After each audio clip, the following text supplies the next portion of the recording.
Fox Sports. We are Fox Sports. We are Ohio. The Twins are fighting for the AL wild card behind rookies Miguel Sano and Eddie Rosario, while the Indians are trying to hang around for another day behind a dazzling rookie of their own in Francisco Lindor. Carlos Carrasco was nearly unhittable in his last start against Kansas City, and he'll get the ball in Game 1 of a doubleheader next on Sports Time Ohio.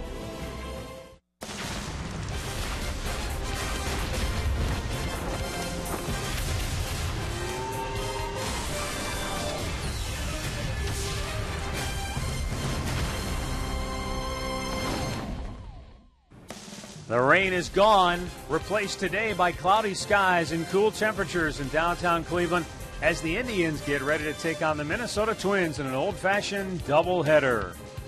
Hi again, everyone. Matt Underwood alongside Rick Manning. We were rained out here last night, but there was baseball elsewhere, and in particular, when you look at the AL West and the wild card standings, the hard-charging Los Angeles Angels have now won 7 in a row. They've knocked the Astros out of the wild card spot, and they're closing in on Texas in the AL West. Boy, that's been an interesting run right there by Los Angeles. They've been very hot, and they get to end a 4-game series against the Texas Rangers down in Texas starting tomorrow. Houston will be off tomorrow. They'll close their series or their year up in Arizona. So it's interesting, and right now you look at the Minnesota Twins. They have 2 games today that they must win, or you would think they must win, because it's getting very interesting. It could go down right to the very last day. Very tight indeed when you look at the standings. And for the Cleveland Indians this afternoon in Game 1 of the doubleheader, Carlos Carrasco will get the ball. He's coming off his second 9-inning, 1-hit, no-run performance of the season. I don't know how you could pitch any better than Carrasco did in his last start. 1 hit, it was a 7th-inning single. He threw 113 pitches in the ballgame. He kept everything down in the zone. 15 strikeouts. And you look at Carlos Carrasco, even though they didn't have their A-game lineup in, I don't think it would have mattered because he had such great stuff. It was electric. And you look at this year, 14-11. He's trying to get to 15 today. He has had 4 starts of 8 innings with 2 hits or less, all on the road. He's been very good. He's been fun to watch. He's been a strikeout machine. 5 strikeouts. You can see the strength, 17 straight starts. So he's been very good and very fun to watch, and this is his last start of the year. And those 2 9-inning, 1-hit performances that I mentioned doesn't include the near no-hitter that he threw down in Tampa because they took him out after he gave up the hit with 2 outs in the 9th inning. When we come back, Andre Knott will update us on the very latest with Michael Brantley. That's coming up straight ahead. Cleveland Indians baseball is brought to you by WB Mason, the official office supplier of the Cleveland Indians. By McDonald's, I'm loving it.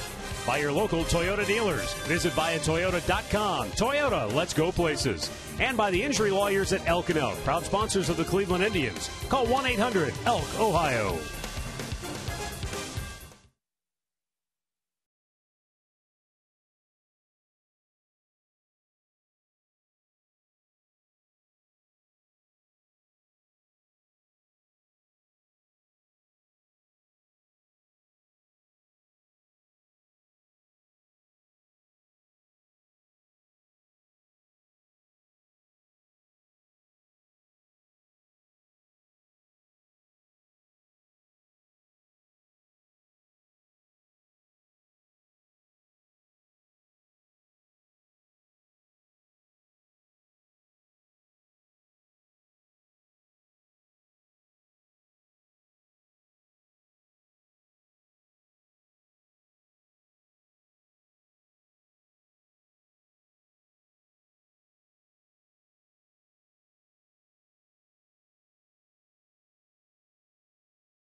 we welcome you into Progressive Field as we get ready for this day of this traditional doubleheader. Late afternoon start between the Indians and the Minnesota Twins. Matt Underwood, Rick Manning with you. Let's go downstairs to Andre Knott as we, first let's take a look at the injury report brought to you by the injury lawyers at Elk & Elk.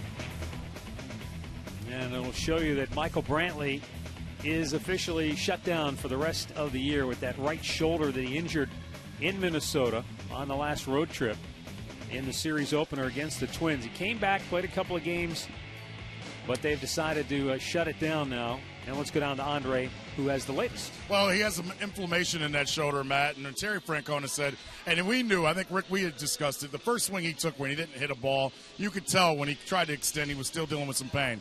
So the doctors looked at it, gave him an MRI yesterday. Like I said, there's inflammation in that right shoulder. They're going to give him a cortisone shot tonight. Now, he's not going to play the rest of the season, as Matt said, but they want to get that cortisone shot in there to get rid of the pain for him. Then they're going to let him go throughout the rest of the week and pay attention to him so he can go into the offseason and not have a problem with it. But I'll tell you guys this. To a man, they all appreciate what Michael Brantley has done this season. Heck, we can go all the way back to April, guys. When we left Arizona, he was dealing with lower back pain. And you wouldn't have known it through most of the games he played this year because he was able to hold up his bargain. And really, Terry Francona said another thing. He goes, he did a lot of things off the field this year that will make him a better player and make us a better team. So we won't see Michael Brantley in that left-handed batter's box the rest of the season. But he's appreciated what he's done this season for the Indians on and off the field. Well, when you talk about an everyday ball player, you're looking at Michael Brantley, and he certainly is one because you play through the pain. And he stays the same. You would not be able to tell if he was hurt, if he was healthy, if he's going 20% or going 100%. Seems like he's like that every day. So he ended up having a very good year. So sit down, enjoy it, Michael. Not much more you could do, pal. So Brantley will be a cheerleader on the bench for his teammates. And the Minnesota Twins will try to keep their playoff hopes alive, but they've got a tall task ahead of them with Carlos Carrasco on the bump today for Cleveland in the doubleheader opener. Our window system's game time temperature will be a brisk 62 degrees. The wind will be blowing in from center and right center field at 15 and gusting up to 25 miles an hour at times. It should knock a lot of baseballs down going out to right field, no doubt about it.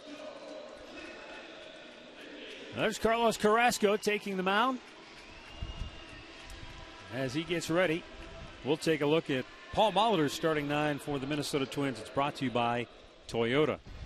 Brian Dozier in the leadoff spot, followed by Joe Mauer. Miguel Sano will DH, and he will bat third. Trevor Plouffe in the cleanup spot, followed by rookie Eddie Rosario, and then the veteran Torrey Hunter. Eduardo Nunez gets the start at shortstop. Kurt Suzuki behind the plate, and Byron Buxton is in center field batting ninth. And today's Northern Ohio Honda starting pitcher, Carlos Carrasco. Carrasco coming off a start which was brilliant in Kansas City. 15 punch-outs, 1 hit, and 113 pitches. And we'll see if he can follow it up because his last 6 starts, the sequence of decisions, it's been a win-loss, win-loss, win-loss, that way about it. So he's going to end his season, and hopefully he can get win number 15. He's 14-11. He's done a great job this year, 180 and 2/3 innings, 211 strikeouts. So Carlos could end this on a very good note today. Let's check out the defense behind him.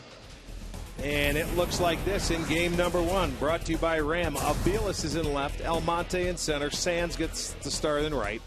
Ramirez is at third, Lindor at short, Kipnis at second. Aguilar gets his very first start since being recalled at first, and Gomes doing the catching.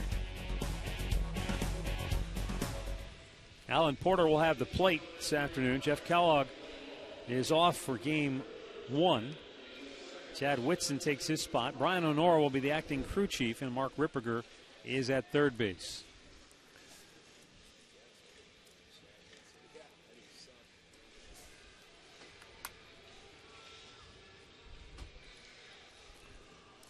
So we're ready to go.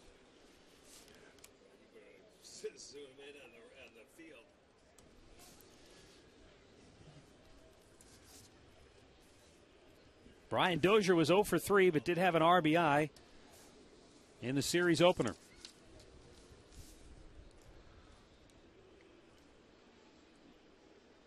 We're underway. He swings at the first pitch and sends a towering pop to center. Almonte in.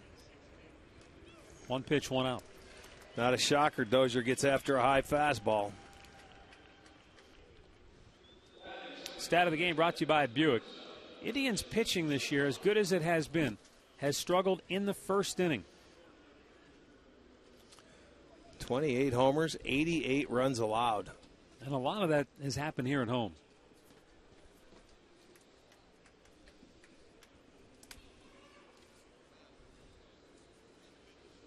Well, when you look at the home road record of Carlos Carrasco, he's 5-7 at home with a .465 compared to 9-4 to .249 on the road. He's been brilliant on the road.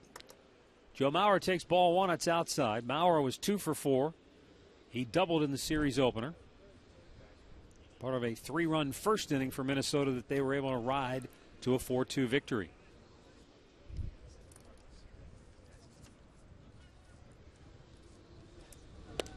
Breaking ball misses low, and it's 2-0.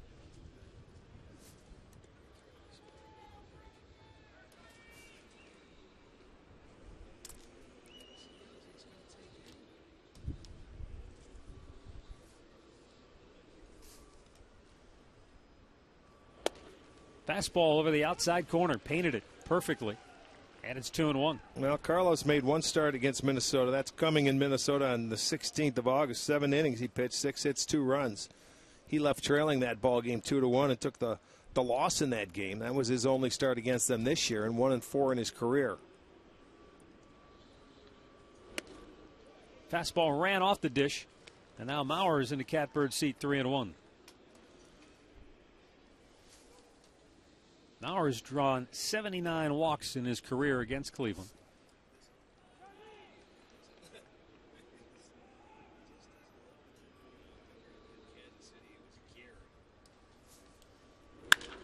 Swings at the 3-1 pitch, but it's out of play at a full count.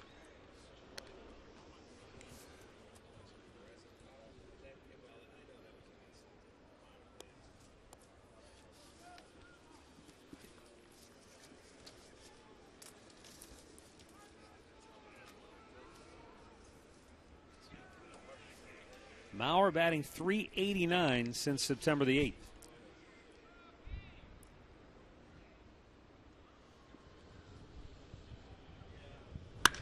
He blasts one to center. Almonte is going to watch this one sail out of here into the bushes beyond the wall. And Joe Mauer with a solo home run gives Minnesota a 1-0 lead, his 10th home run on the year, and those first inning woes for Cleveland pitching continue. No kidding. We just showed you the stat. So add one more home run, that's 29. And let's look at the pitch on there. Nissan pitch tracker right down Broadway. And Mauer just stayed on it and cuts through the wind. I mean, that wind's blowing in pretty stiffly, and it stayed down through it. Got out of here. The 6th home run that Carrasco's given up this year in the first inning. So Minnesota's going to play from in front. Miguel Sano steps in.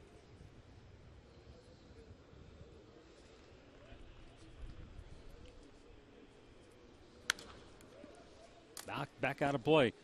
Well, I mean, on one hand, Carrasco, in a situation there, he wanted to challenge Mauer. But to his credit, Mauer put the barrel on the ball and drove it out of here. Not a big home run guy. That's number 10 for Mauer.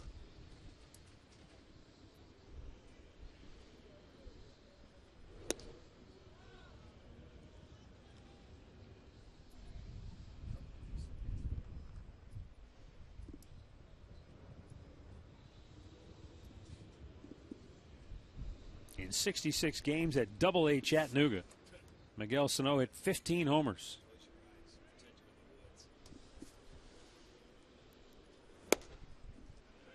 He's at 17 since coming to the big leagues. 9 of those came in the month of August.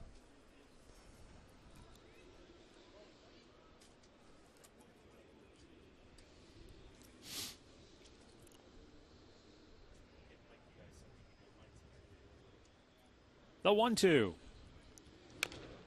He taps the breaking ball foul. That's the one thing Carlos did very well in his last start. Kept everything down. He had great movement with his two-seamer, had an excellent slider, had a lot of swings and misses. So we'll concentrate down in the zone because that pitch he threw to Maurer, that stayed belled high and up, out over the plate. There's a 1-2. And a foul back. This is the Minnesota team. They're very aggressive early. If they know they did that thing, they look for that first fastball against Kluber. I'm sure they'll try and do the same thing here against Carrasco if they can get that fastball on the first pitch.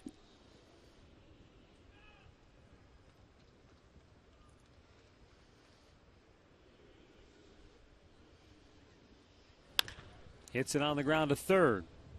Jose Ramirez cuts it off, and that's out number 2. Keys to the game are brought to you by Wayside Furniture. Carlos Carrasco trying to follow up a brilliant performance his last time out. And already Minnesota has landed the first blow. And when they score first, they've gone 8-2 against the Indians this year.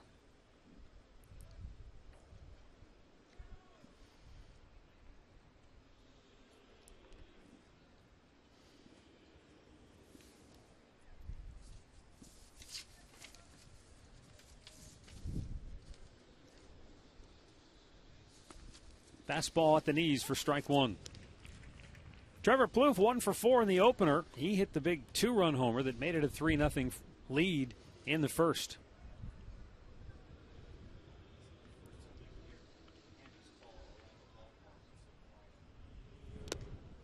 Low and away.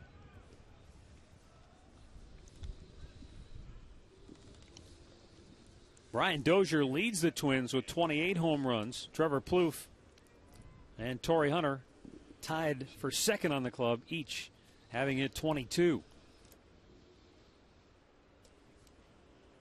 The 1-1 is swung on and missed.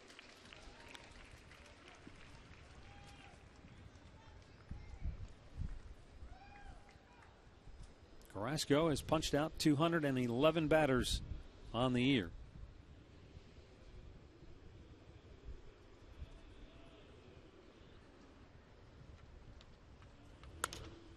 Blue fouls it away to stay alive. There's a chance for every fan to get a foul ball today.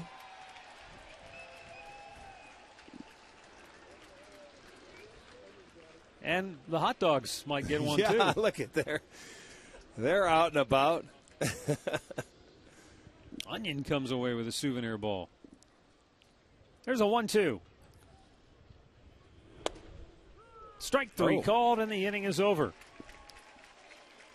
Joe Mauer, though, gets the Twins on the board first with a home run to center. The Indians are coming to bat.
Let's take a look at Terry Francona's starting lineup this afternoon. It's brought to you by Progressive Insurance.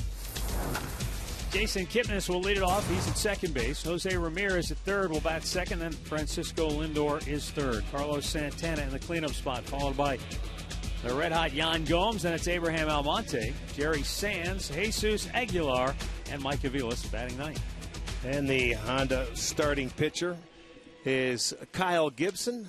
In his last start against the Indians, he was roughed up. Shortest start of the year. He allowed 6 runs on 7 hits in 2 2/3 innings. A couple of home runs. Kipnis had a leadoff homer. Santana had a homer, and that was the first home run he had given up in 6 games, or 42 1/3 innings. So they dealt him his 11th loss, 10-11 on the year. Now, when he's on, he can be very good, and when he's off, he can be very bad.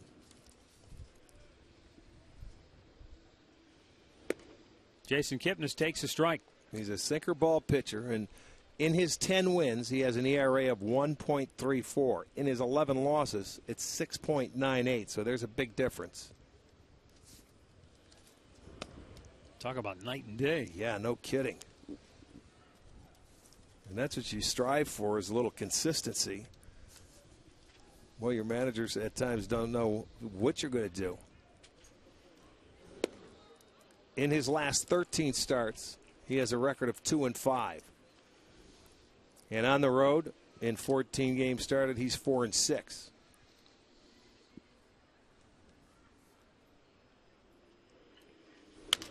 Kipnis beats it on the ground right to the second baseman, Dozier. 1 away.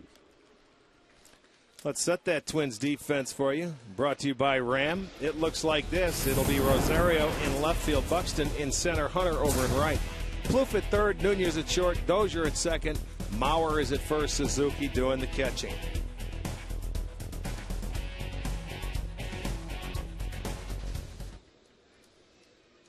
Here is Jose Ramirez. In on the grass at third is Trevor Plouffe. And a foul right back.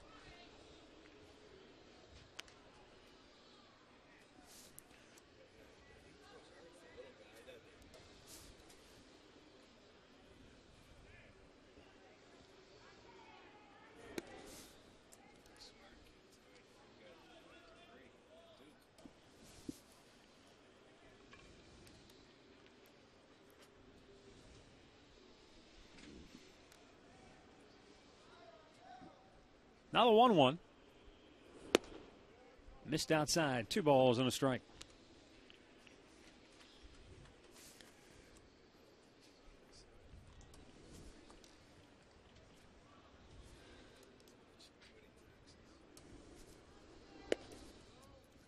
In 14 games this month, Ramirez has batted .348. He's gone 16 for 46 with 13 runs scored.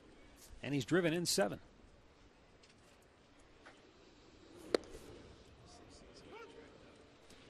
Gibson in with a strike to run the count full.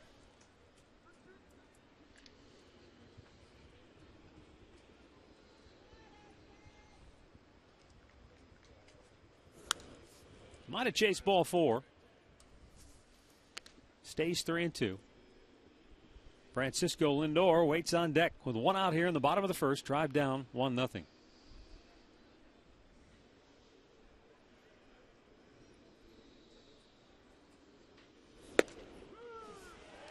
Gibson got that one to come right back over the heart of the plate. Borderline high, but the movement enables him to get the strikeout 2 down. Well, that's a little comeback fastball. That's a pretty good pitch. Belled high, and you can see the movement he has on that pitch. Arcia in the driver's seat since the All-Star break. Francisco Lindor leads all hitters in the American League with a .356 average, and Shin-Soo Choo has turned it on for Texas. Yeah, he's come out of nowhere, hasn't he? Struggled earlier in the year.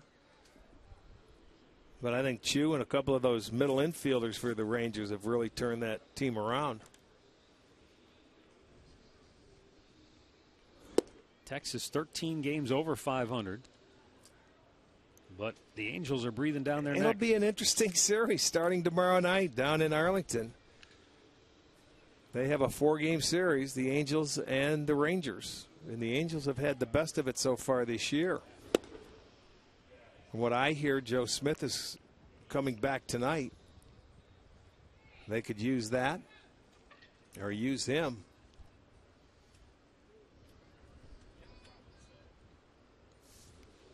The 1-2. Lindor smacks it into right field. He just keeps on hitting. Yeah, I mean, and he's hitting with authority. I mean, he's hitting a hard 320 right now. Everything off his bat seems to be a line drive, and there's a breaking ball he stayed on and just uncoils and hits it into right field. Line drive, so a 2-out single for the Tribe. In 40 games played against the Central Division this year, Lindor is batting .360. And you see the numbers that he's put up against Minnesota. Carlos Santana, he's DHing. Lindor takes off. The throw down is wide of the mark. Lindor has his 10th stolen base of the year. Well, wasted no time, and that's the way to do it. Get yourself in a scoring position. Tremendous jump. There was no chance for Suzuki. He goes head first, steals it easily for his 10th stolen base. Excuse me, his 10th. Even with that slide step of Gibson, he still stole that easily.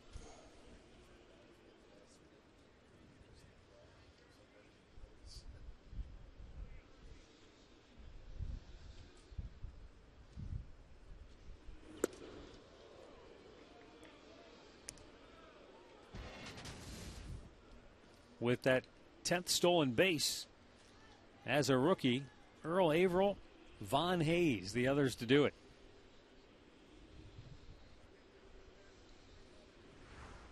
Von had 32 steals. Yeah. He was 6'5". He was the big long strider.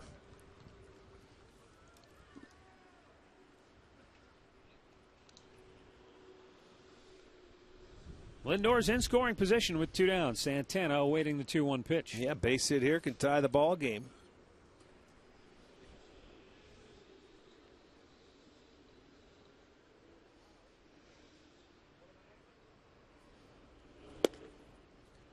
Takes, it's a strike outside corner. Alan Porter, a bit of a delayed strike call.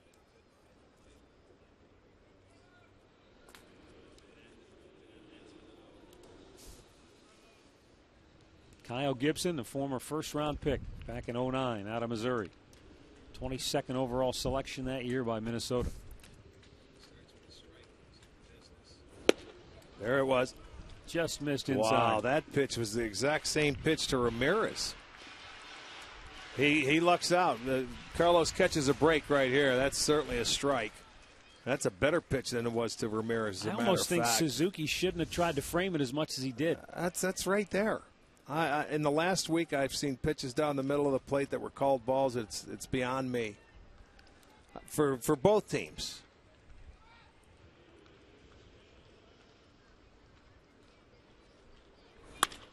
Santana right at Dozier from the outfield grass.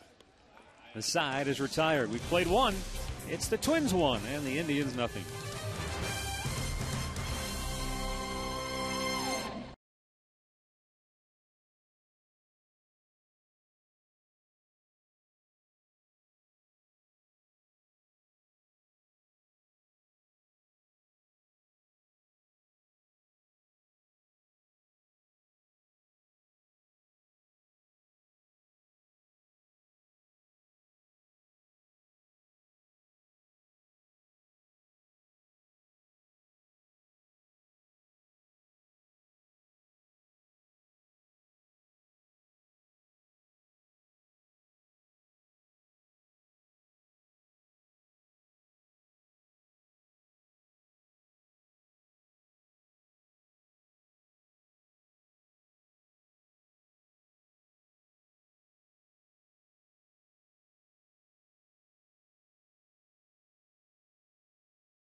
Live Indians baseball all season long with MLB.com at bat on your smartphone or tablet. You can stay connected with live radio broadcasts, stats, breaking news, and more. Download the MLB at bat, the #1 app for live baseball.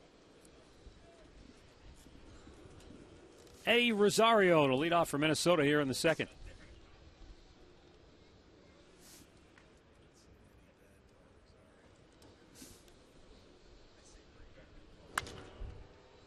Pops up the first pitch, foul territory. Wind's going to blow that into the seats. Boy, is it ever. It's going to blow it a ways into the seats.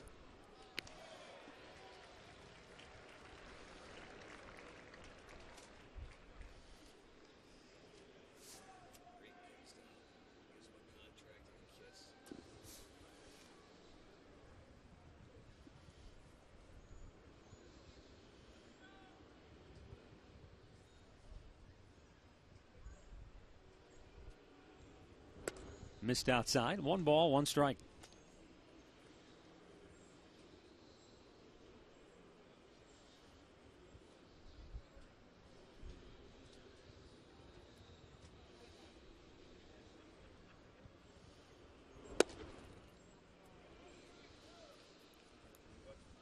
Two balls and a strike.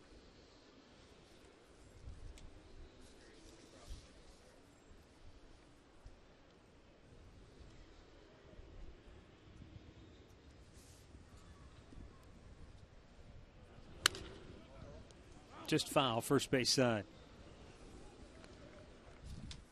You've talked a lot about the fact that Rosario has a tremendous arm with the 16 outfield assists. It's the most by a Twins rookie since Kirby Puckett threw out 16 in 1984. Yeah, this kid is he's done it in left, he's done it in right. And we saw a couple in back-to-back games when we were in Minnesota.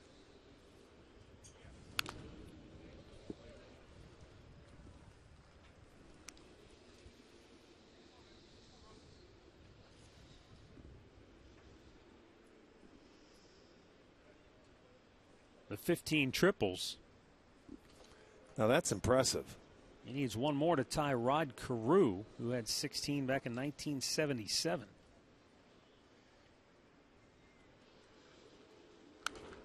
Back out of play. This guy finds a way to get the bat to the ball, and we, in game 1 of this series, on Monday, it seemed like he had great plate coverage. He'd throw one down the middle, he'd foul it off. He'd throw it in or away. He found a way to get a base hit. He had 3 hits. Out of play to the left.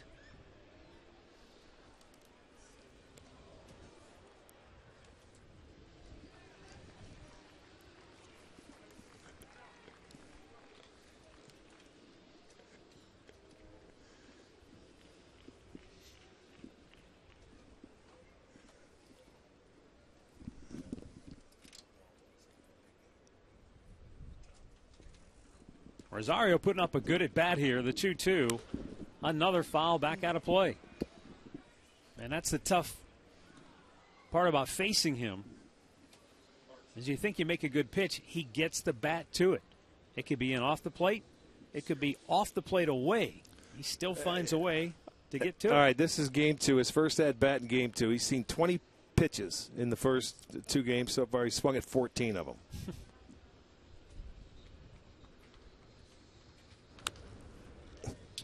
That's where you almost say, try bouncing one. Well, yeah, you should. You get ahead of him, you try and bounce him, or you elevate, because he will chase. He will go out of the zone. This is a guy that, sometimes they find ways to get the bat to the ball. Instead of a 10, 12 pitch at bat, you might as well try bouncing one and throwing one about neck high. Finally got him with a good changeup. That one was down, and he couldn't get to it. Back-to-back strikeouts for Carrasco. 1 away here in the second. There you go. There's a nice changeup. He couldn't stay back on that one. Let's go down to Andre now. Why the flip-flop starting pitcher-wise? Thought process was a twofold for Terry Francona and Mickey Callaway. They figure Carrasco will go deeper in the game in Game 1, taking nothing away from Anderson, but if that's the case, they feel like they'll have the whole bullpen for the second game of this 2 games today. Also, he wanted Gomer to catch Carrasco in this first game because he knows he's not going to catch him in the second game. So that's why Carrasco's here in the first game and not the second. Good off-speed pitch. Had Hunter out in front of it. Gomes trying to work him through. Gave up the home run in the first on a 3-2 pitch to Joe Mauer. But that's been it so far. Hunter pulls it foul over by the Tribe dugout.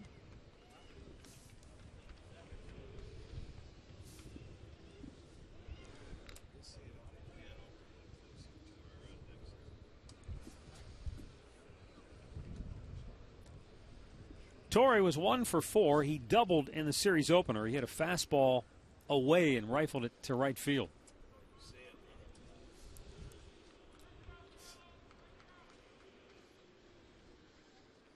Yes.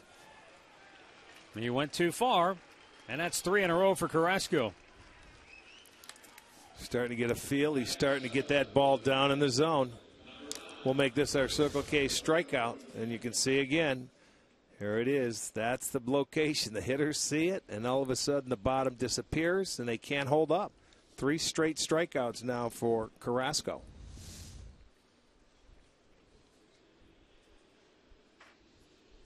You know, you look at these two teams, and obviously the Indians have great power arms in the starting rotation. You talk about Carlos Carrasco with all the strikeouts he's had. Kluber popped up on the infield. Aguilar has the catch. And the Twins go 1-2-3. We're middle of the second. It's Minnesota 1, Cleveland nothing.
Final homestand of the season from the corner with $13 district tickets. They are presented by Sports Time Ohio. Tickets available only at Indians.com.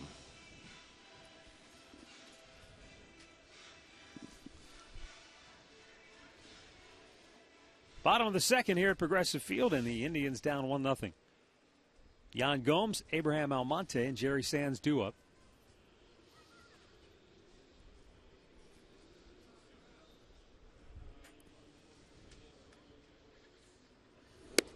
Fastball outside, ball 1. Gomes 2 for 4 in the series opener. He's hit in 7 straight now. And has very good numbers against Gibson. 6 for 11, a couple of homers and 4 ribbies. He talked about that the other night. You know, the matchup when you got a sinker baller and a guy that likes the ball low. Yeah, right.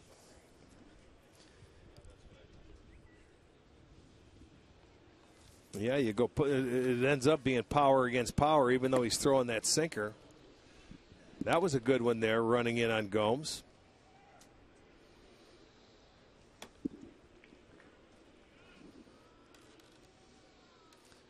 You know, when you talk about that, even though Gomes is a good low ball hitter, and Gibson, when he keeps the ball down, he's very effective. You can't change. There you go. He bounced that one. He gets the strikeout and gets his second strikeout. 1 away. This was the breaking ball, little going the other way. Gomes had to chase it. Gets a swing and a miss.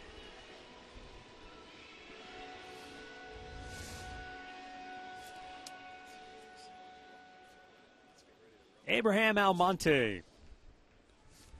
Almonte was 1 for 3 the other night.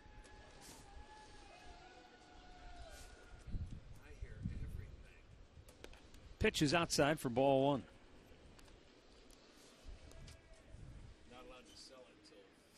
Switch hitting center fielder has batted .284 in home games this year, compared to a .194 mark on the road. 1-1.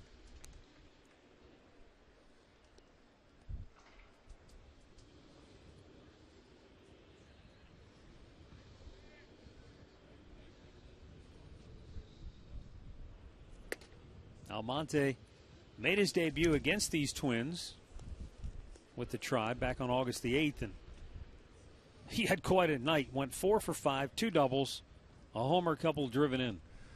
I mean, could you start your career out with a new team any better than what he did? I don't think so. I know it. I mean, he stepped right in, and boy, you talk about people just loving you right off the bat. No Cleveland Indian has ever had a debut with 4 hits, including 3 extra base hits, going back over 100 years. Gibson's 2-2. And he strikes him out.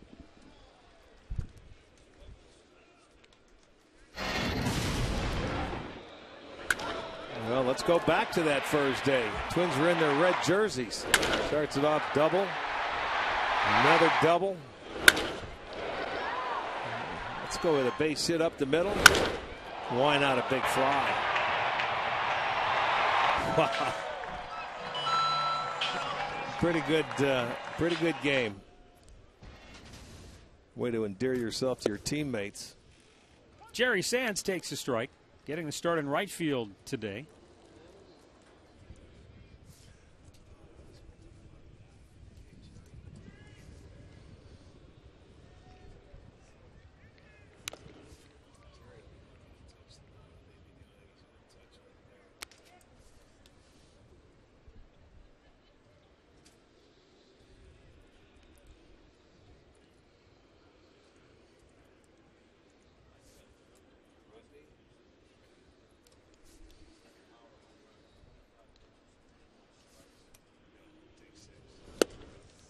Wow.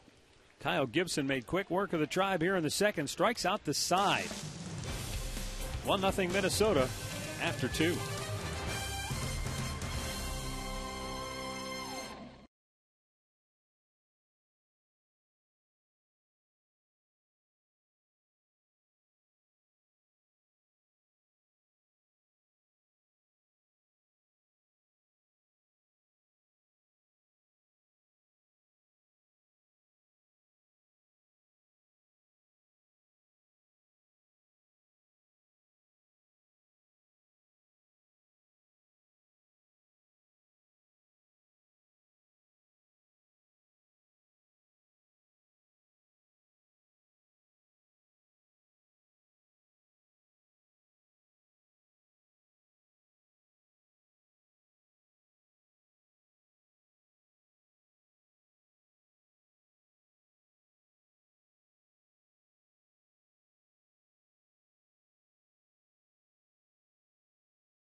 1-0 Minnesota. Third inning. And for the Twins, Kurt Suzuki, Byron Buxton, and Brian Dozier.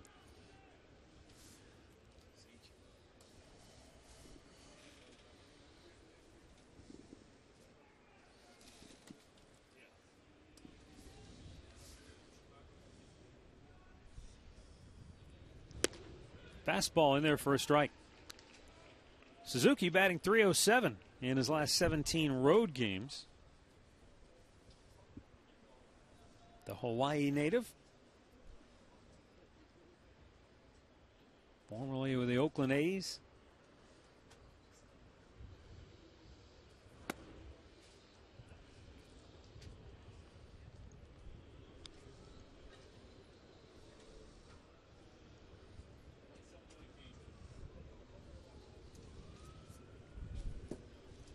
Spent a year with the Nats as well. Mm-hmm.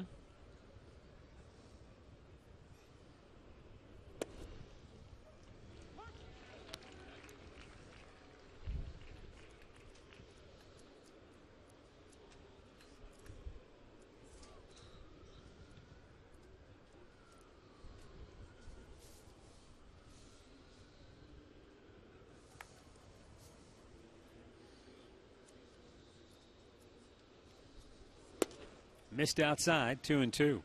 Yeah, I was looking for Suzuki to try and chase that pitch. Started him off with a good fastball away. Tried to get him to chase the slider.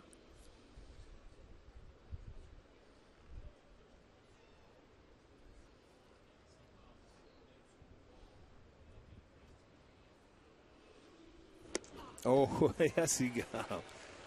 You could hear him. Yeah. What did I just swing at, right? Right. He did. You know, he was looking for something away, and once he started, he couldn't hold up. Our great clip of the game goes back to July 1st when Carlos Carrasco flirted with history.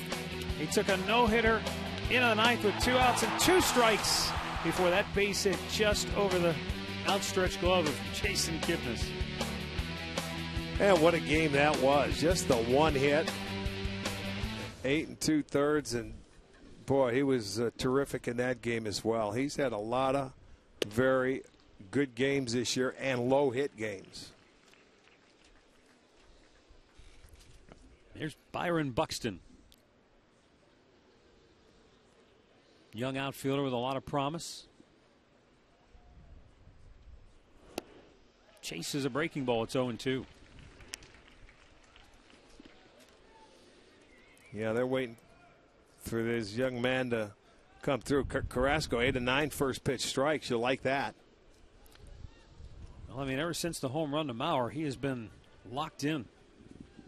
Yeah, everything he see, that'll wake you up in a hurry. You know, you leave one upstairs, it gets hit. He now has 5 strikeouts. First time through the lineup.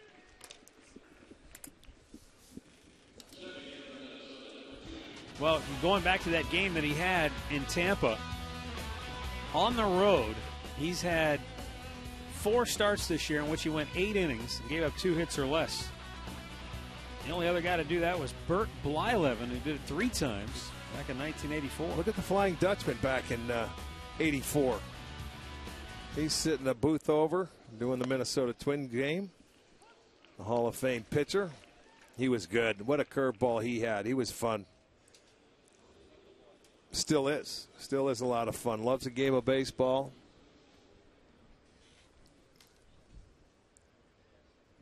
Two down for Brian Dozier. Chops it to third. And Ramirez throws him out. Carrasco has retired 8 in a row since the home run by Mauer. But the Twins still lead it 1-0.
Just a reminder as you enjoy a cold one to stay tuned later in the game for Miller Time, brought to you by Miller Lite. 1-0, Twins on top. Jesus Aguilar, Mike Cavilas, and Jason Kipnis due for Cleveland here in the third. Aguilar has had just 9 at-bats on the year here with the big league club. Missed outside, ball 1. I'm sure it's been a while since he had a real at-bat as well.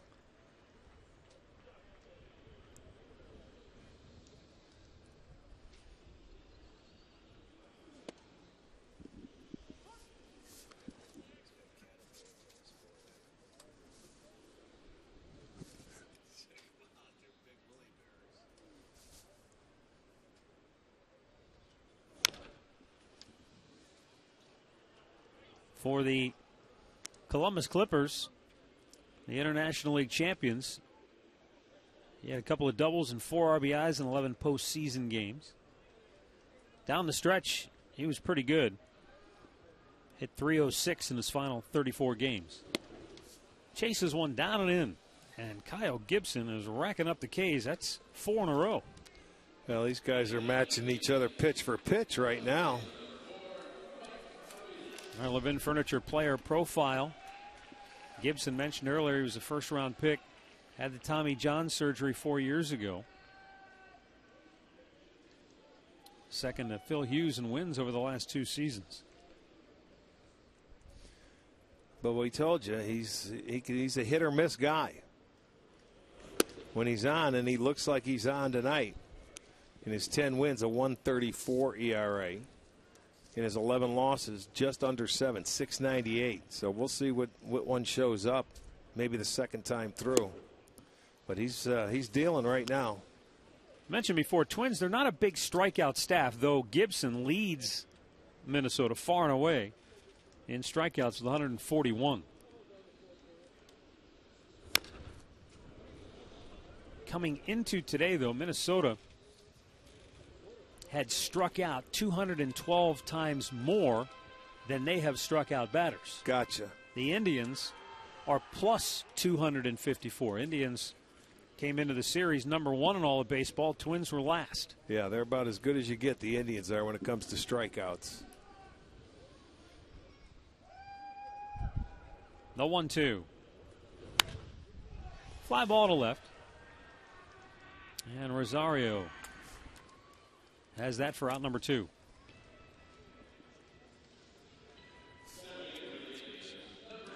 All right, during the rest of this final homestand, it'll be $10 bleacher seats. You can watch the Tribe at tomorrow night's ball game, and then the Red Sox will come in for 3. It'll be $10 bleacher tickets. You get your tickets at Indians.com.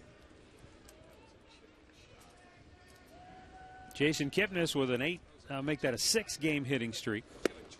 8 for his last 26 now coming into this at-bat.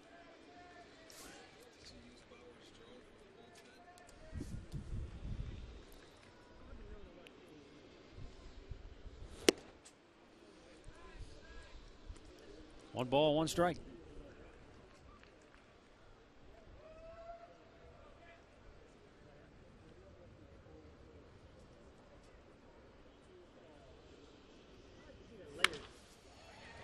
Base hit in the left field. Second hit of the day for Cleveland. Both coming with 2 outs. That's the patented approach against the sinker ball, or stay inside the ball, try to take it the other way. Very good approach, to be honest with you. You take it the other way, you stay on it, and that's a nice swing.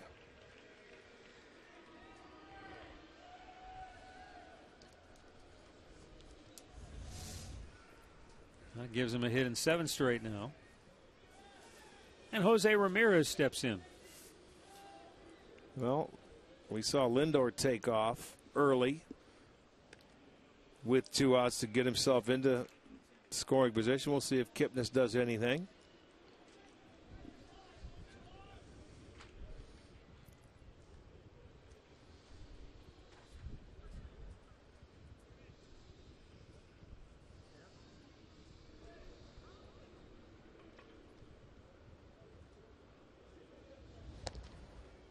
Well, after that first stolen base, they're going to pay a little bit more attention to the base runners.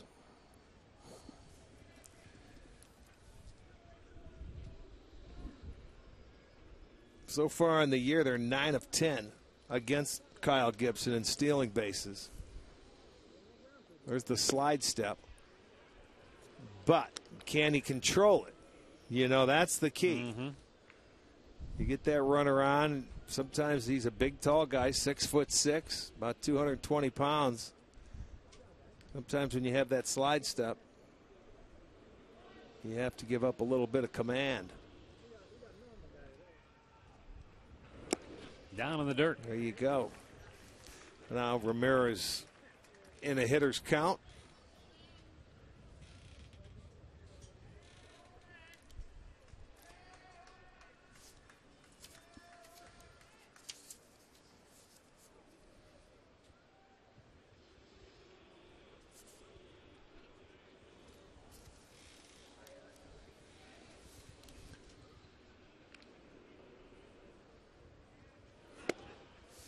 It's outside. 3-0. Lindor would be next. Well, that's the key right there. Get a guy on. He missed with 3 straight pitches. He was in a really nice groove there when he was out of the full windup. See, he found it again when he picked that leg up instead of sliding it to home plate. So the reason why you run, when you can get him, if he picks it up, he's about 1.5, you know, which is below average. 1.3 is average. When he does the slide step, he's right around 1. So he saves himself a half a second, but he loses a little bit of command. At least he has to this point. See, right here, if I'm Gibson, I go straight. I do my straight lift up and pitch because you got 2 outs. Your job right now is to get the hitter.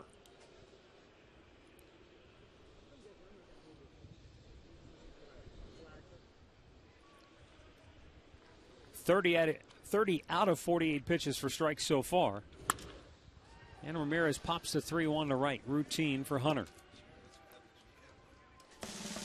No runs, a hit, a man left. We've played 3. It's Minnesota 1, Cleveland nothing.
Minnesota holding a 1-0 lead.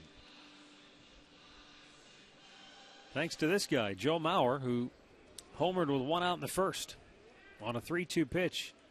He got a fastball and drove it right through the teeth of the wind to straightaway center field.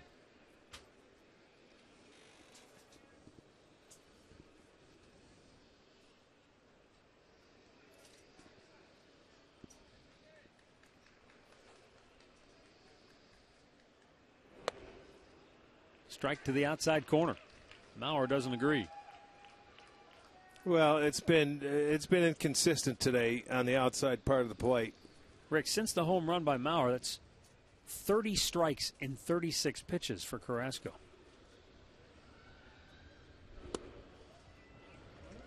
And he just continues. Well, that's good because he was behind. That was the only guy he threw a ball to first pitch was Mauer the first time up, and it was a 3-1 or 3-2 pitch that he hit out. Yeah.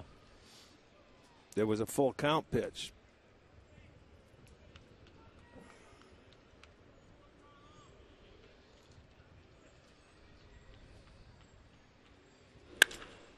Well, he smacks this 0-2 pitch to left center, and it's in the gap, goes to the wall. So Joe Mauer is a perfect 2 for 2. He's the only Twin to solve Carrasco so far today. That was an 0-2 pitch, too. Carrasco, let's see the location of it. You know, that's the only hits off Carrasco. There's the homer on the full count. I mean, that's going right into the teeth of the wind. And then this one, an 0-2 pitch. I think that might have been a slider that he left there because it was only 89. It's either cutter or slider. I don't know if Carrasco throws the cutter. So Mauer, the home run and a double, the only hits the Twins have. Both times they have come with 2 strikes. And Miguel Sano, who grounded out his only time up, is the batter.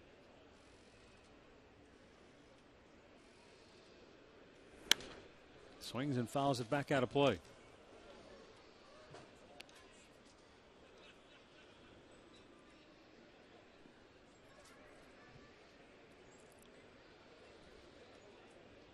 This is one big young man. 260 pounds with a short swing.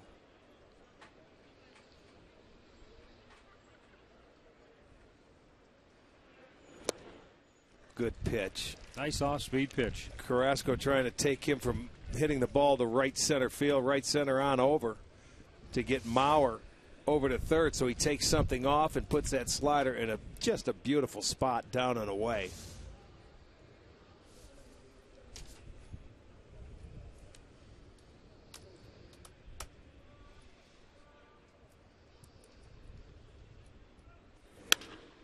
Pulled the hands in and lines it to left for a base hit. Mauer stops at third.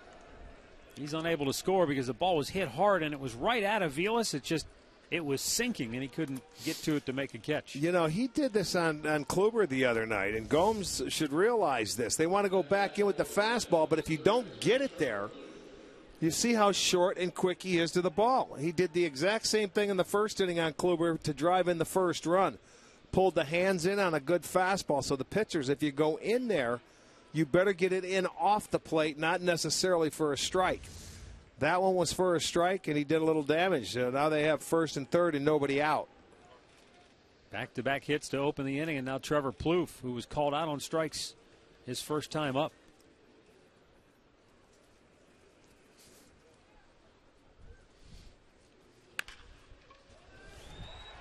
Plouffe drives home Mauer. Sano stops at second. And after Carrasco retired 8 straight Twins, he's given up 3 straight hits, and Minnesota leads it now 2-0. Again, Plouffe, he struck out. He was Carrasco's first strikeout in the first inning, so he was ready from the very first pitch and hits it on the ground into left field. That's another breaking ball, off-speed pitch that hurts Carrasco there. So 3 consecutive hits, and this is how the Twins do it. They seem to have one big inning against the Tribe and put it on cruise control. So it makes it a 2-0 game on Trevor Plouffe's 85th RBI.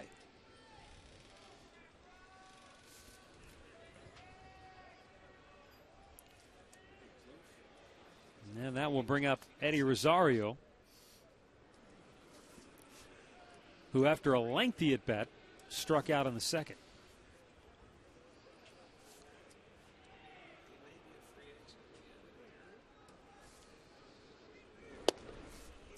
Carrasco gets a hit.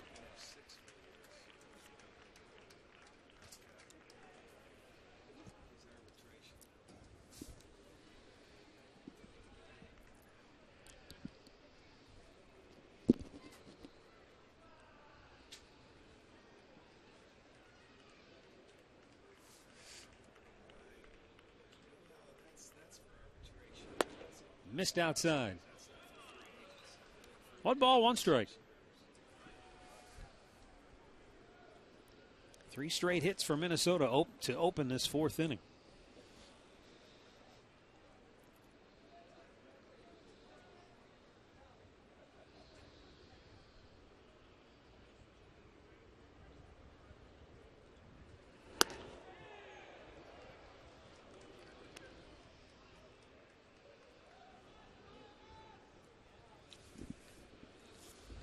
Take another look at this one. Yeah, one up and in at Rosario. He wanted to swing at it. Look at it.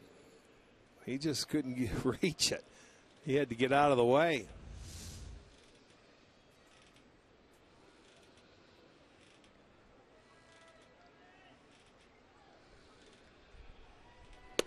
Way outside, 3-1.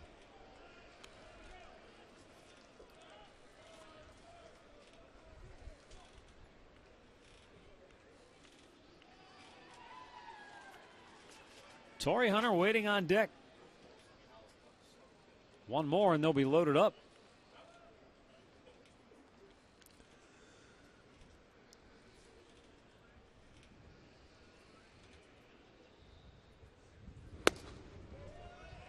And they are indeed, as Sano goes to 3rd, Plouffe to 2nd, and Rosario down to 1st. So 4 straight reach for the Twins here in the 4th. Yeah, we have to see Mickey Callaway here.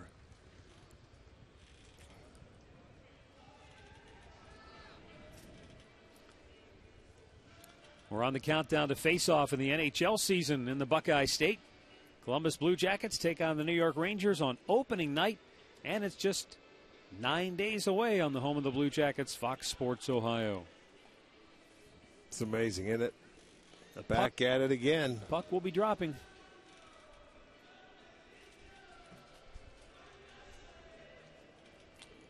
All right, so Carrasco.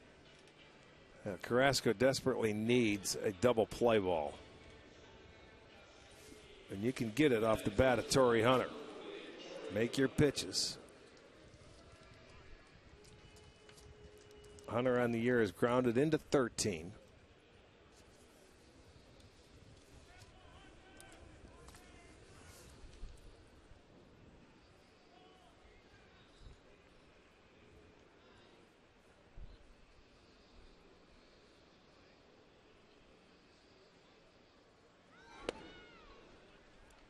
First pitch strike in there to Hunter.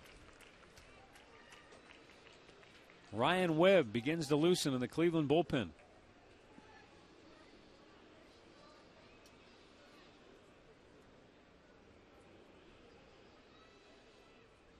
Boy, but you have to minimize it now. Just missed outside. You know, that's how the Twins have really handled the Indians this year. They put one big inning together. You remember the 3-run third, the 4-run fourth, when they took 2 out of 3 from the Indians back in Minnesota. And then they came out here and had their big 3-run first inning to start the series off. Hunter yanks it to left. That'll go to the wall. Sano scores. Plouffe scores. Rosario waved home. Lindor's throw to the plate. Cut off. It's a 3-run double for Torrey Hunter, and another big inning for Minnesota as they plate 4 in the 4th to open up a 5-0 lead. Well, let's check the location from Carrasco. There it is, an 0-2 pitch. He threw him a breaking ball out over the plate. There's a fastball down the middle. Pulled his hands in. There's a breaking ball that Plouffe hit first pitch. Now Torrey Hunter gets one right down the middle. And that's it. They've taken advantage of the Carrasco pitches that have got too much of the plate. And they have 4 runs in. There's still nobody out and a man on second base. And remember, Carrasco had retired 8 in a row, 5 by strikeout when this inning began, and now 5 straight have reached. Well, we just showed you the locations, and I'm sure that has a lot to do with it.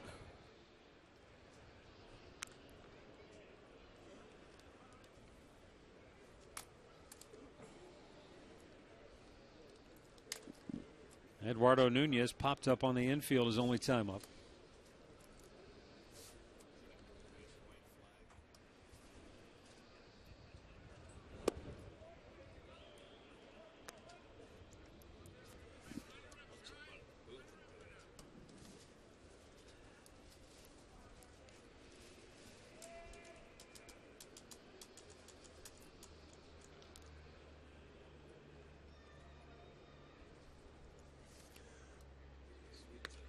Missed inside 3-0. Boy, he's just lost it.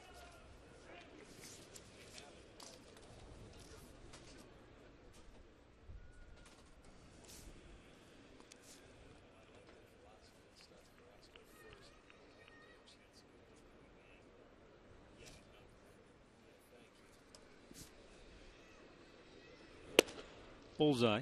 It's the most runs Carrasco has allowed in 2 months. You have to go back to July 25th and start against the White Sox when he was tagged for 6 runs in 4 innings of work.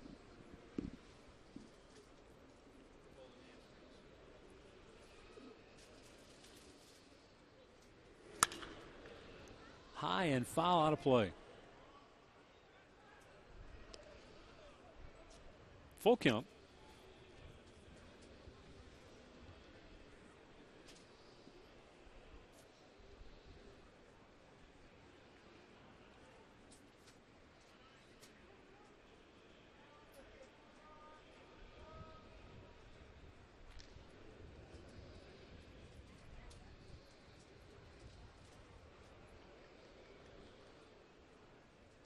Payoff pitch.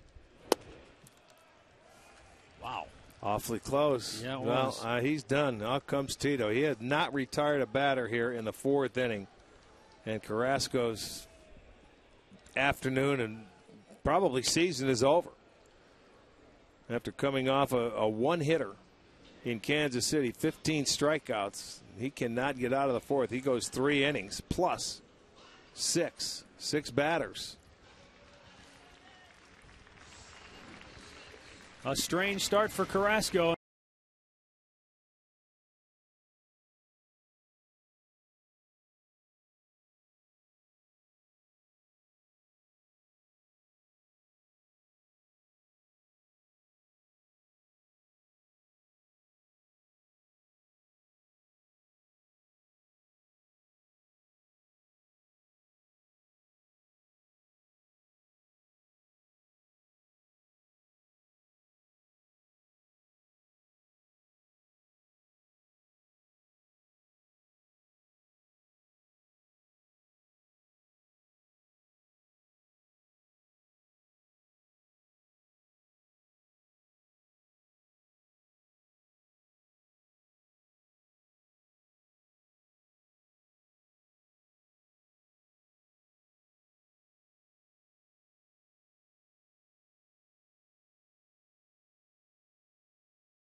Minnesota out in front 5-0.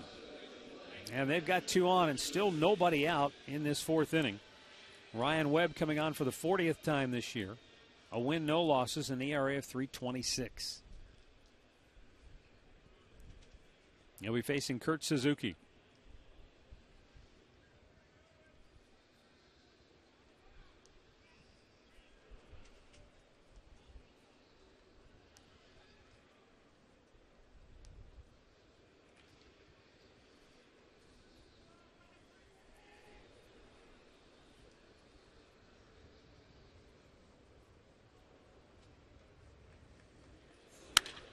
That's smoked to deep left. Back is Aviles. He'll make the catch. And the runners retreat. 1 away.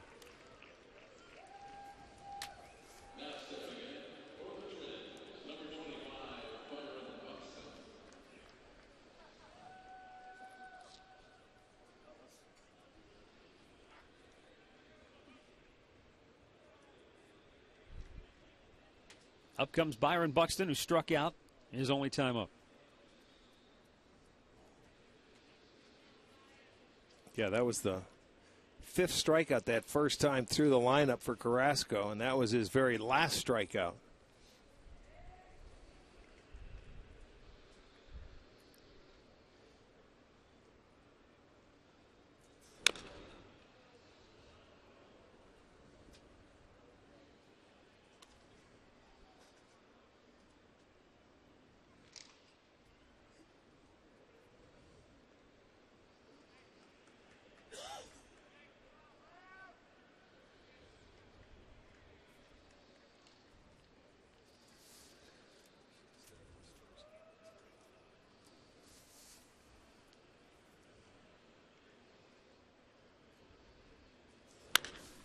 On the ground to third. Ramirez steps on the bag, throws to first, and the double play ends the inning. Minnesota erupts for 4, and they lead it 5-0.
Time now to tweet your strongest fan photo to us using the hashtag STODataStrongFan for a chance to have one of your pictures shown during an upcoming telecast that's courtesy of T-Mobile.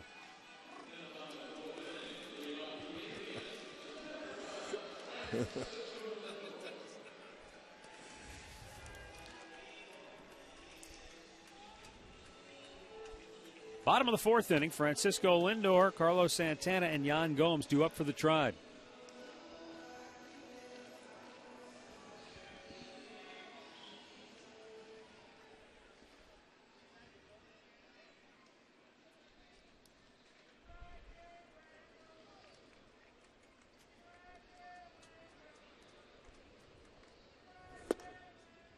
Lindor takes a strike over the outside corner.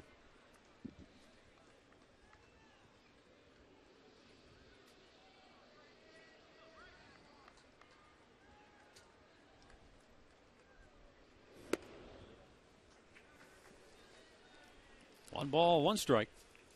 You know, so I'm looking at it, and the last 6 starts for Carrasco, as I told you before, it's been an every other start thing between a win-loss, win-loss.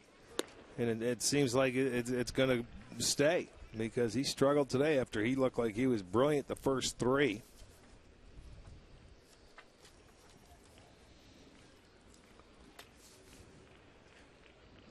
See how Kyle Gibson reacts. He had a big 4-run 4th, and he's been very good too. He's given up just 2 out singles, 1 to Lindor in the first. He also has 5 strikeouts, hasn't walked a batter yet. He's given up another hit to Lindor, who's 2 for 2. Tribe gets their leadoff man aboard for the first time.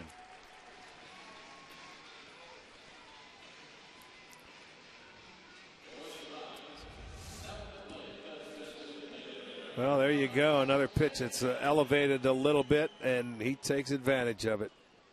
So right now, Francisco 2 for 2. 2 of the 3 Indians hits.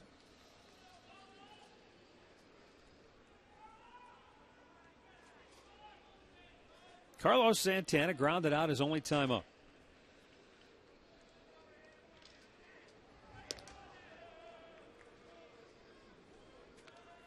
I understand keeping an eye on the runner, but down 5 if Lindor's running. Well, he had a great jump, and I know what you're saying. He can't run unless he knows he's going to steal a base. You can't make an out on the base paths here. The first time he took off was with 2 outs, and he got the base hit, and he took off on the very first pitch.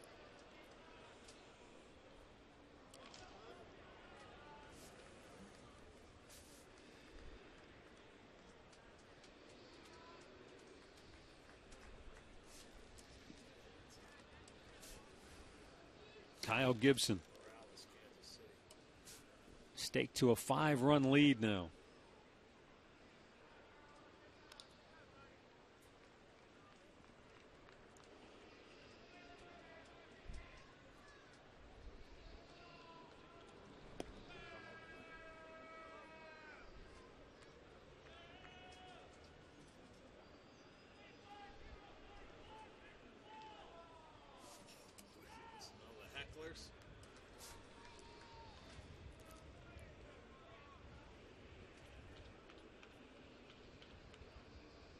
There goes Lindor.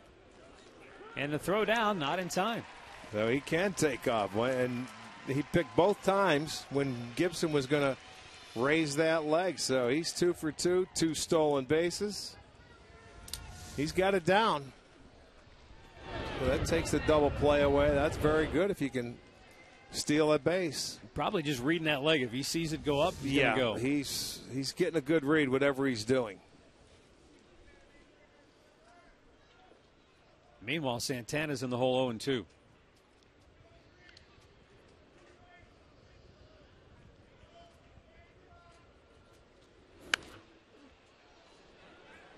And Gibson makes the grab off the mound, 1 down.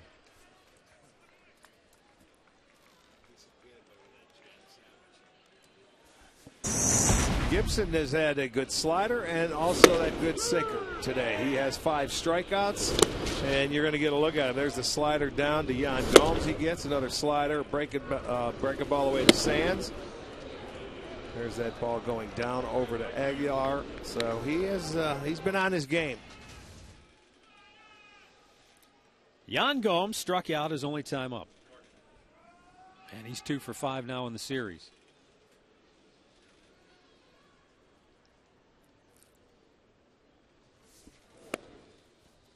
Takes low, ball 1.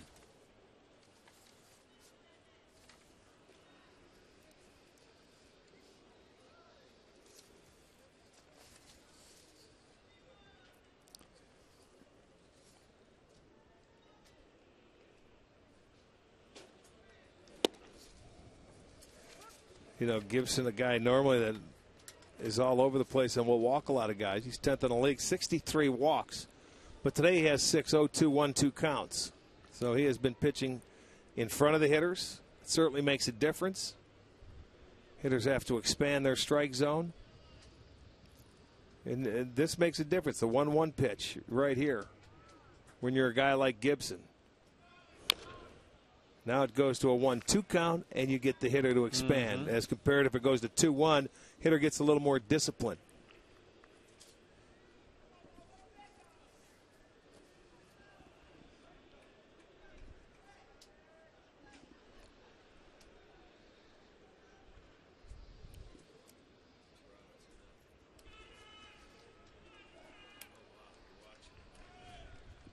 The 1-2, and he did get him to go. That's the difference. That one pitch right there, the 1-1. Gives him 6 strikeouts on the afternoon.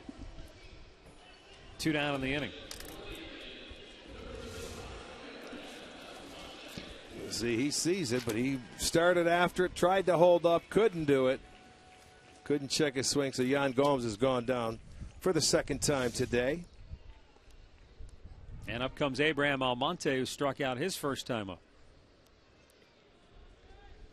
9 strikeouts is the season high and career high for Kyle Gibson. He did that June 5th against the Milwaukee Brewers.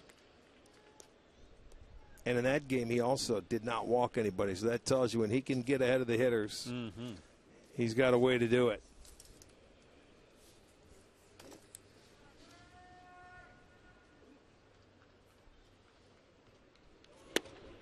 Missed inside. And it's 2-0.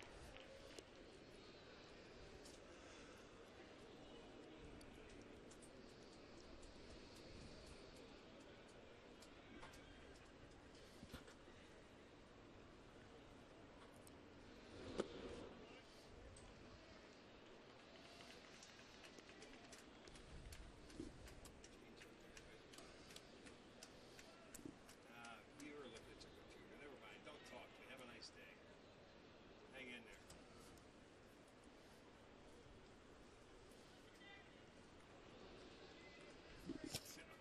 there. 3-0 pitch. Caught the inside corner.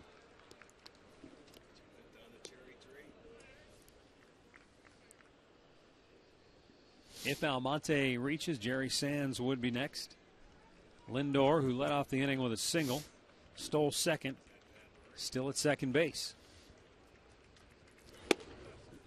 And Almonte does indeed draw a walk, first issued by Gibson. And so 2 on and 2 out for Jerry Sands. Well, fans can enjoy fireworks Friday night here at the ballpark. The Indians will take on the Boston Red Sox. Fireworks will follow a sing-along theme and are presented by Wayside Furniture. Visit Indians.com for your tickets.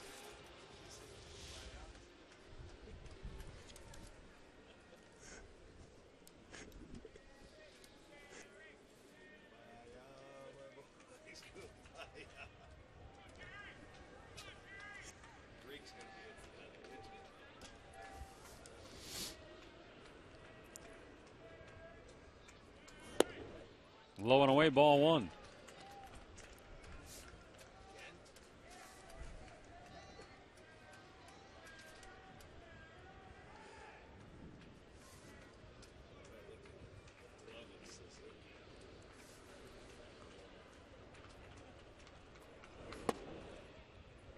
And that off-speed pitch is in for a strike to even the count of 1-1. So now we're back to where we were earlier in the inning, the big 1-1 pitch.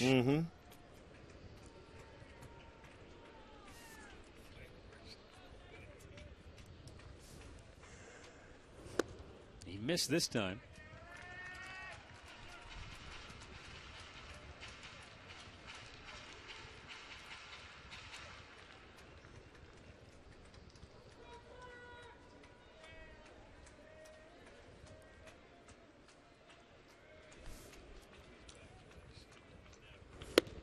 Tried to hold up, but he went around. It's 2-2. See, that's the thing there. You don't want to see a swing when you get Gibson into a hitter's count like that, only because he should be sitting on one pitch. It looked like I think he was looking for a slider away, and he couldn't hold up on the fastball. Yeah, he was caught in between.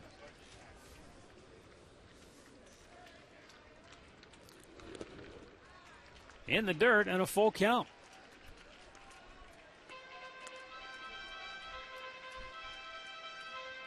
Paul Molitor, a little exasperation on his face.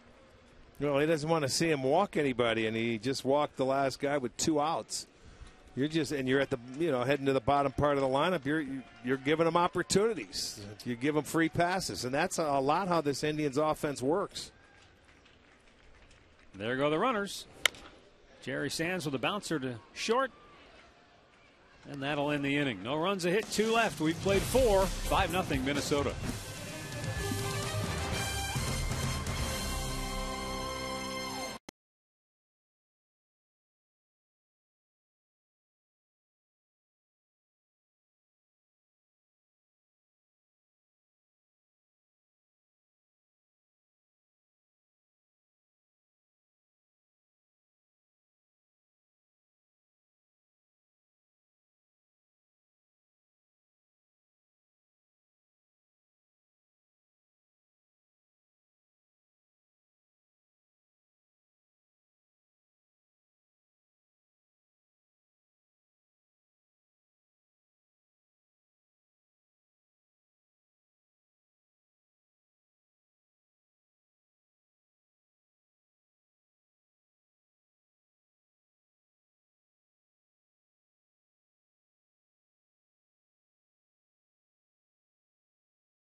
Honda dealers, by the Cleveland Clinic. Call for an appointment today.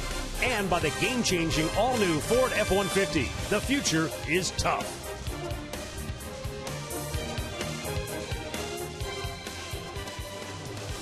Well, back here heading to the top half of the 5th inning. The Indians are going to use their 3rd pitcher of the day. It's going to be Gavin Floyd coming on. Webb did a nice job. He faced 2 hitters, got the fly out to left and then the ground ball double play to get out of the inning. So Floyd comes on now for the 7th time this year. No record. 2.61 ERA, just 10 in the 3rd inning, 6 strikeouts. And right now the Indians have to try and keep it. 0s on the board the rest of the way, until they may be able to solve Kyle Gibson. Brian Dozier takes the ball up high.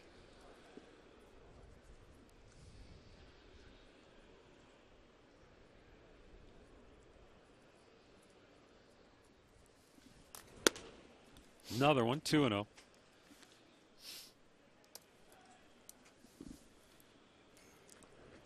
You've got to miss high, and I mean high, for Dozier to not swing at it. Yeah, he loves it up there.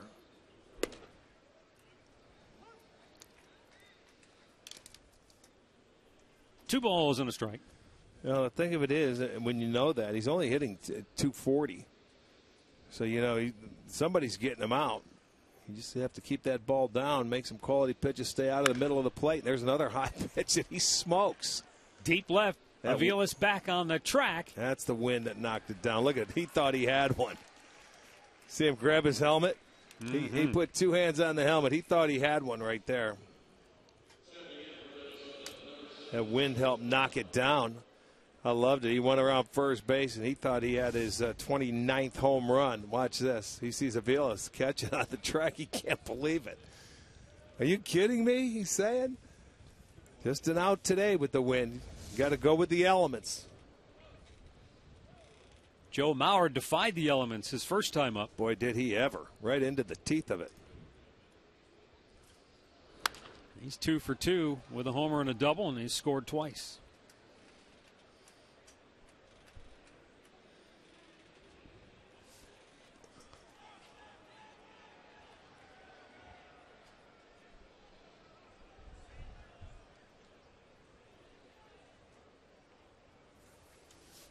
Gavin Floyd's 0-1 pitch.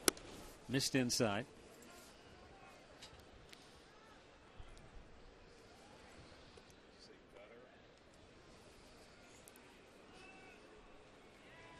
He's had Floyd's number over the years. Number of matchups between the White Sox and Twins. That's low, 2-1.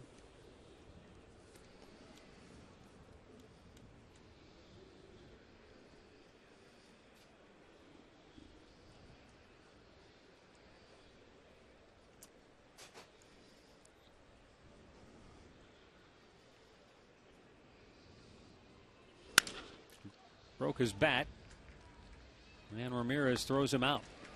2 down. Our in-game recap brought to you by your Toyota dealers. The Mauer homer in the first that got Minnesota on the board. It stayed 1-0 until the 4th, when the Twins erupted for 4 runs. A 3-run double by Torrey Hunter, highlighting the inning, knocking Carrasco out. That's where we stand. You go back to what Andre told us earlier. The whole reason Terry Francona decided to go with Carrasco in Game 1, figuring he could get deep in the game. You'd have your full complement of bullpen guys for the second game, and what happens? He goes 3 innings. Yeah, go figure, huh? Sometimes the best laid plans go astray. Missed outside. 2-0.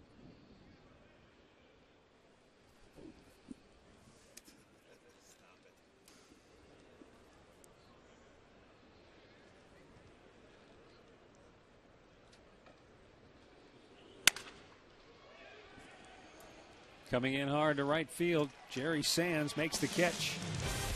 And the Twins go 1-2-3.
5-0 Minnesota, bottom of the 5th inning.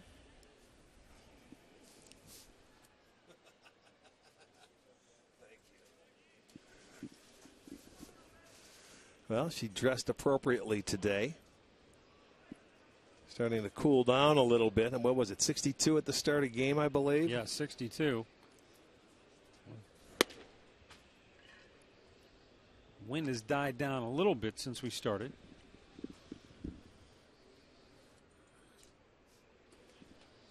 Jesus Aguilar struck out his only time up. Trevor Plouffe throws out Aguilar, one away. Let's go down to Andre. Well, guys, knowing that they had to play 2 games today, it was interesting in the clubhouse before the game and how some of the players prepared for this long day. A lot of guys like to lift weights before games. Some wait till after. Well, Lonnie Chisenhall said this is his day where he usually lifts before the game. Today he didn't do that. He said he ate a bigger breakfast, bigger meal than he would usually eat before the game because he knows he's not going to have any time between. A lot of guys said that, really. Their diet changes a little bit more and tried to get some sleep last night. Chris Johnson said he was happy to have the day off last night. Then he said he got home and then he realized we got to be here all day tomorrow. So that went away quickly. Well, doubleheaders nowadays, they don't schedule them like they used to, and it's a long day of baseball. Mike Avila sends one to center, but Buxton is back to make the catch on the warning track. 2 down. Well, it's a longer day for Minnesota because they're in a pretty much must-win situation here, being a game and a half out of that second wild card, trailing the Angels. And, you know, it's hard enough to win 1 game in a day, let alone 2. And Paul Molitor realizes that. A lot of times what we see in doubleheaders is a manager, especially in a straight doubleheader, a manager will try to empty his bench in game 2. You don't figure that'll be the case. No, you're down. You're down to the wire. You're going to see the same guys out there again if you're Minnesota, I would believe. No, I take that back. Hicks is sitting today. Buxton got the start in the first game.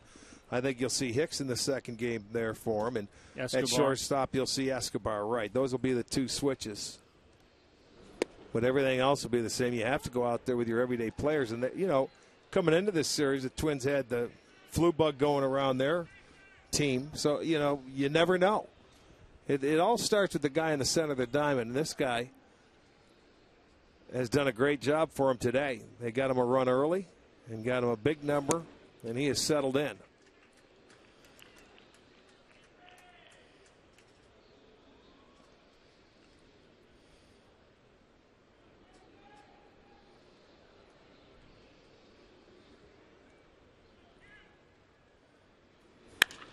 Kipnis drives one to right center field. It's in the gap. Stuck into the fence. I was going to say, where did it go? It's stuck between the padding. It just kind of disappeared. Thought maybe it went through that screen. It came close. It looked like it just hit and just stuck. It was a double, and he cut right through the wind. That's the Indians' bullpen. Watch where the ball hits, right at the padding and the fence, and he hit a vicious line drive to right center field, and it's like Velcro. It's Velcroed to the padding right there. Look at Torrey Hunter saying, hey, that ball is stuck. Yes, it is. But you can see it. Go get it. 2-out double for Kipnis. He has 2 hits now. It's he and Lindor so far for the Indians, and that's it.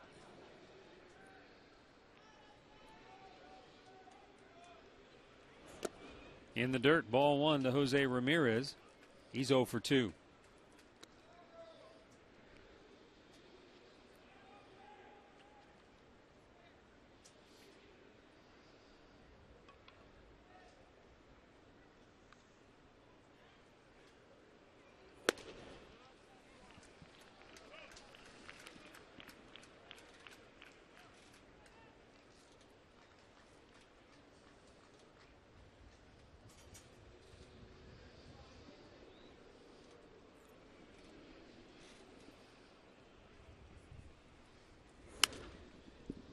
Out of play into the seats. And it's 2-1.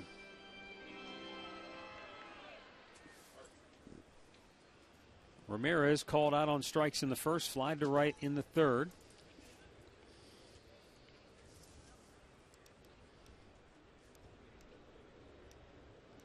Indians have had some opportunities with runners in scoring position, but no hits to this point. They only have 4 in the game, but Lindor got into scoring position in the first. Santana grounded out. Lindor got into scoring position in the fourth, but again, they couldn't advance him. Well, you've got a good hitters count here. Be selective. Full count.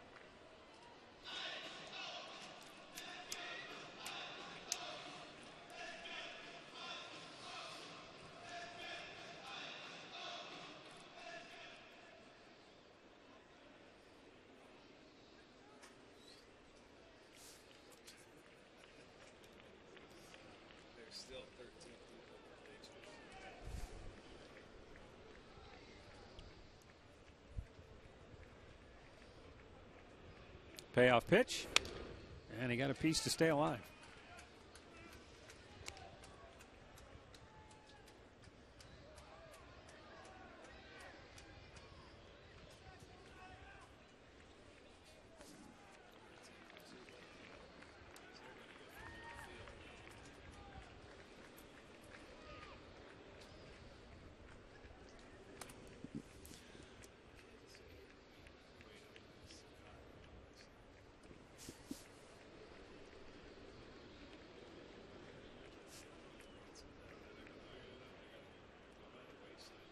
Payoff pitch, swing and a miss.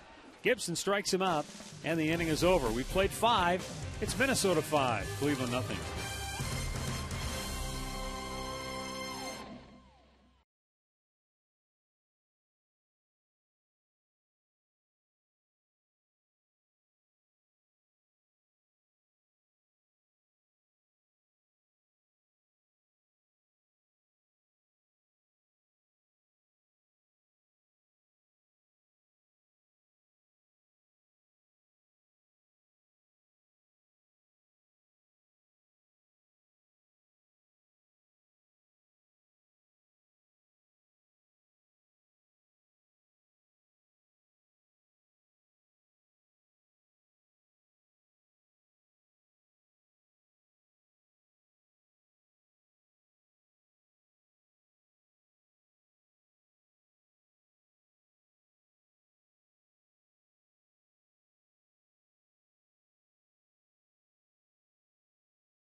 Time now to take a look at our T-Mobile Data Strong fan photo of the game. And don't forget, you can tweet your photos to us using the hashtag STO Data Strong Fan for a chance to have one of yours shown during an upcoming telecast, courtesy of T-Mobile.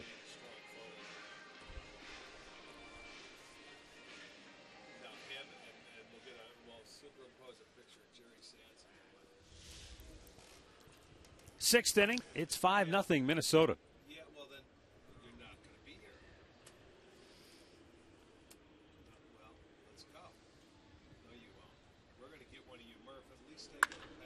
Trevor Plouffe drives one to right field, but Jerry Sands is there to make the catch.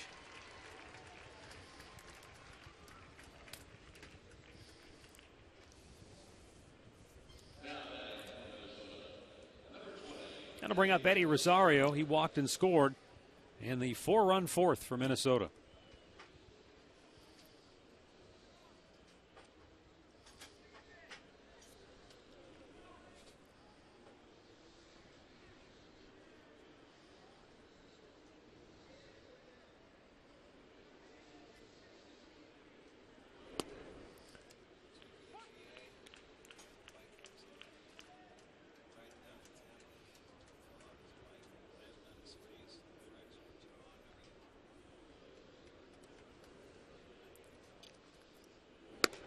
Up and away. 1 ball, 1 strike.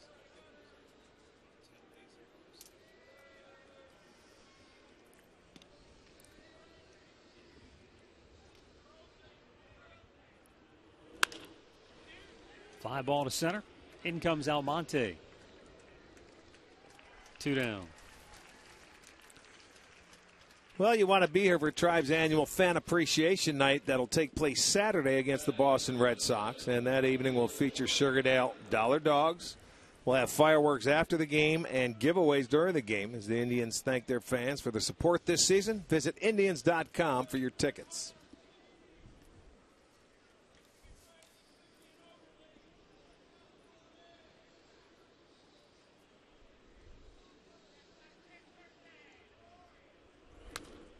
Torrey Hunter fouls it back. 3-run double in the 4th for Hunter. He broke it open.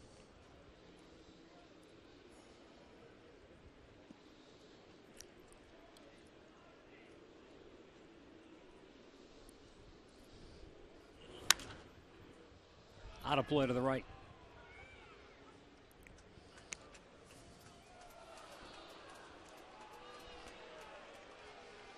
.130 runs batted in his career against the Indians. Yeah. He's played a long time. Yeah, he has played a long time, and look who's number 2. Normally you wouldn't think that. Kind of a half swing back to Gavin Floyd.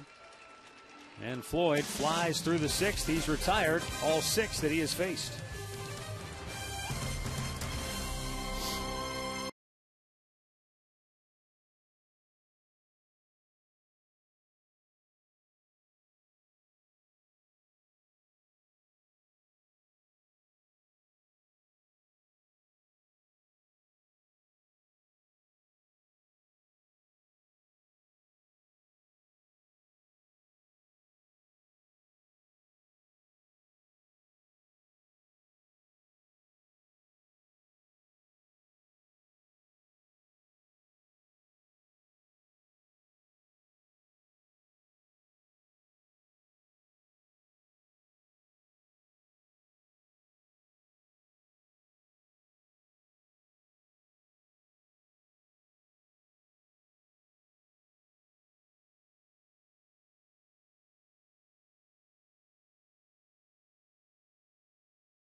Our AT&T Uverse Rewind. Francisco Lindor keeps the pedal to the metal. He's 2 for 2. A pair of hard hit singles and a pair of stolen bases. Yeah, the same thing. He hasn't messed around, both at bats. He led off the 4th inning. He was a 2-out single in the 1st inning, but every time he's been on, he's taken off.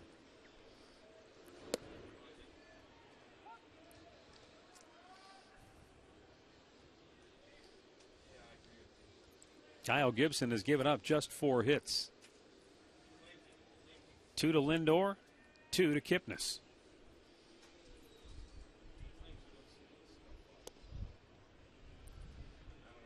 One and one.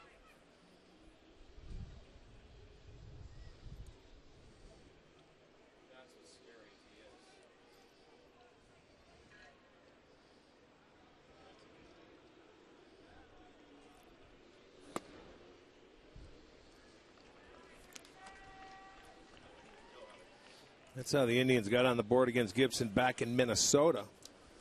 Before the 6 runs they scored came on the home run ball. Well, they have 3 singles and a double today.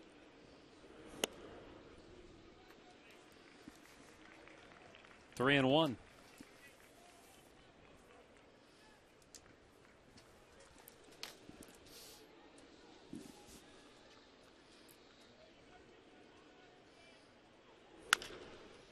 Pulls that foul.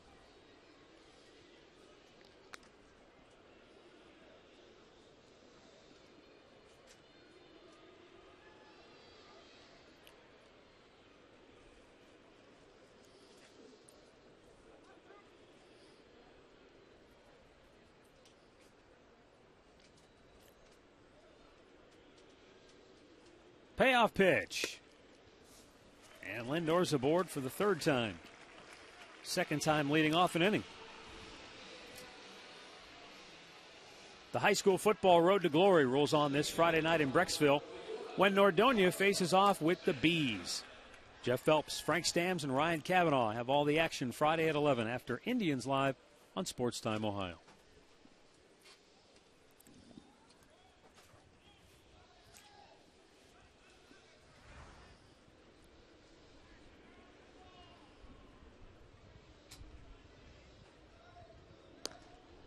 Lindor back with a belly flop that time. Well, he got out there and had a pretty good lead. And once again, you're in the same boat.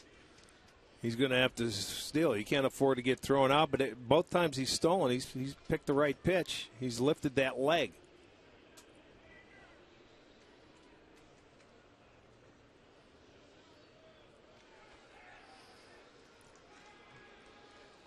He's about a half a second different between his slide step and when he normally picks up the leg, being 6'6". But if you're Gibson right now, you have to worry about the hitter. You have a 5-run lead. Weakly tapped. And Maurer will take the sure out at first as Gibson tags the bag, 1 away.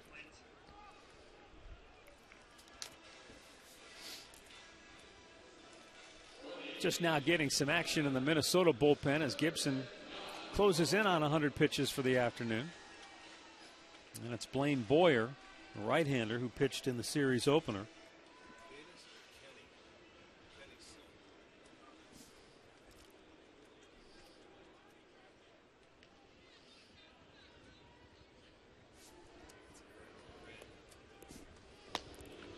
Yan Gomes has struck out twice so far today.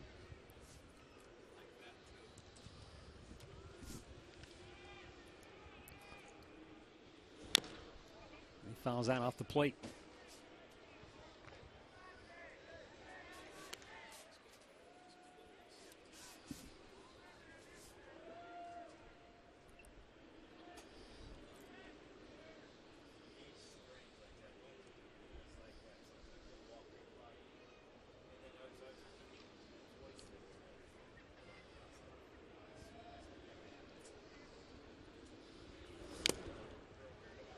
Gomes quickly in the hole, 0-2.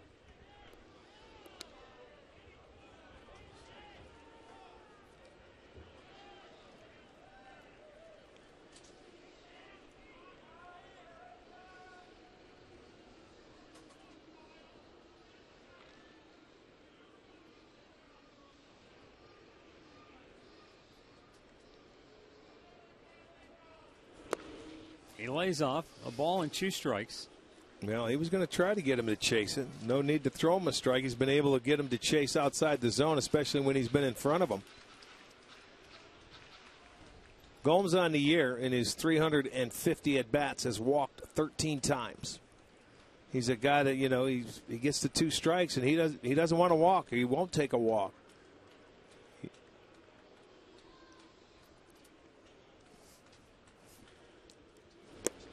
And he's down on strikes for the 3rd time today.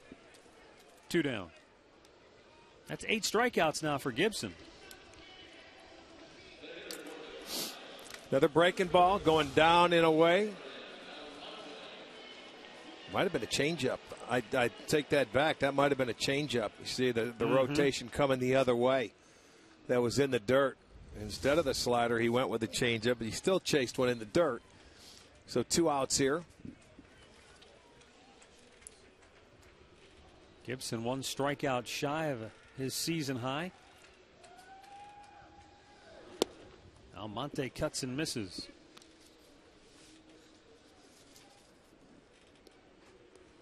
You mentioned before it came against Milwaukee. It's also his career best. And he had no walks in that game, but he has 2 walks in this game.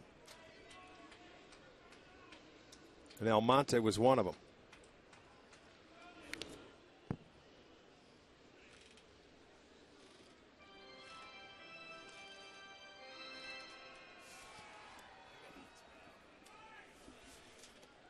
Well, he's at the 100 pitch mark with an 0-2 count on Almonte.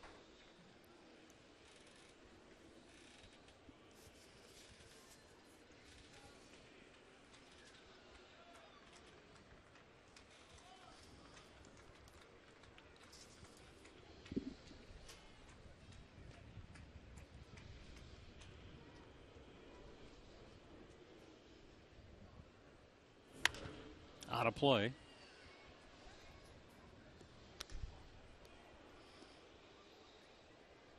Francisco Lindor has been on base all 3 times today. He's been in scoring position all 3 times today. But to this point, they haven't been able to move him off second base.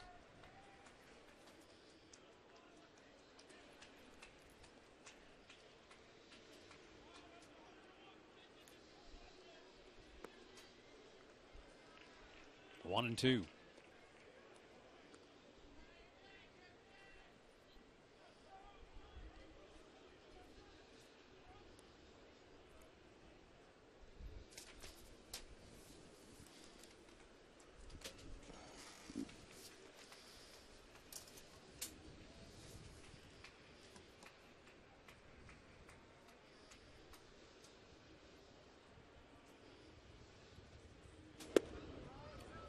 Gibson thought he had strike 3.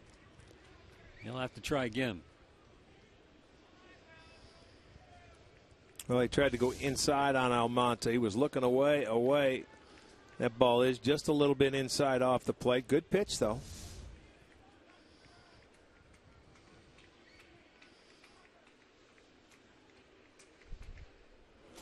And Almonte strikes out. Kyle Gibson equals his career best with 9 strikeouts in 6 shutout innings of work.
Is brought to you by Kia. Visit mykiacleveland.com to learn more. By Levin Mattress, located in all Levin furniture and freestanding locations. And by AT Uverse, has more channels on the go than cable.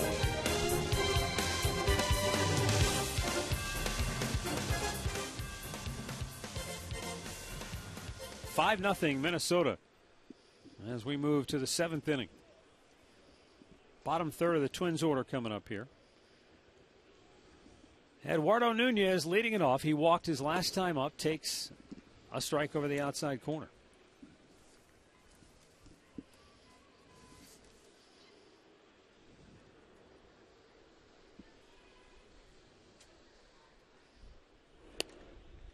Missed outside, 1-1. Now the St. Louis Cardinals stuck on 99 wins. They lost this afternoon to Pittsburgh 8-2. They'll play the nightcap coming up in a little while. Yeah, they were called last night as well. Toronto, Baltimore, they were called. They'll play a doubleheader. A lot of rainouts last night.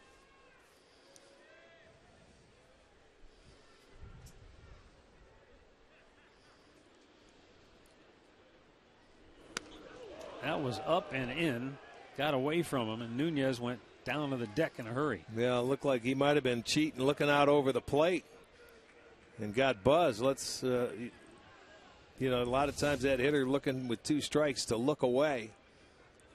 And Floyd throws one up and in. That was up and in, too. That's the elevator to the bottom floor right there.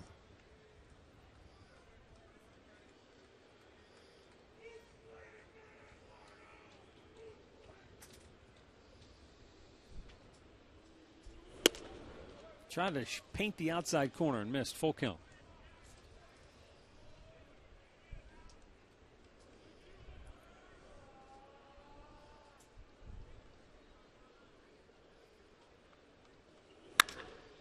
That's hit hard and in the gap, and Almonte won't get it.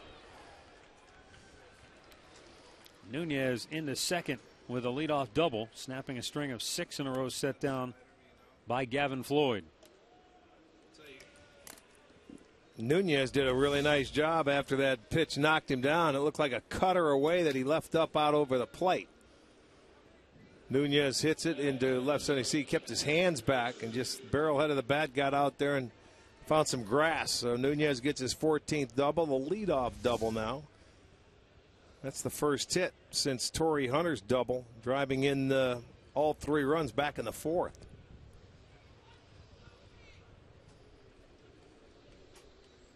4 of the Twins' 6 hits have been for extra bases.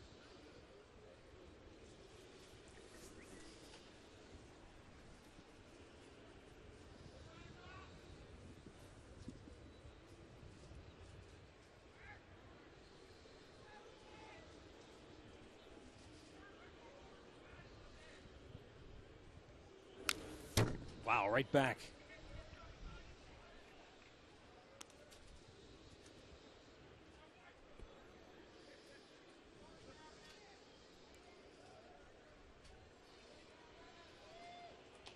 CC Lee getting loose for the Tribe.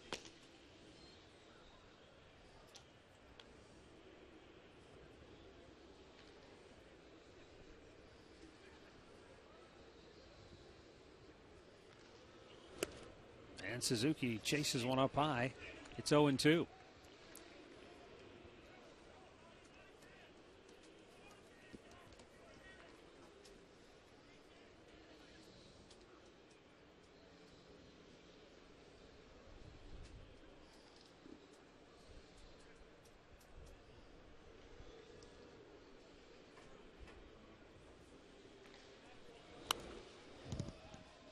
Nice job to spoil that one. That was a good pitch.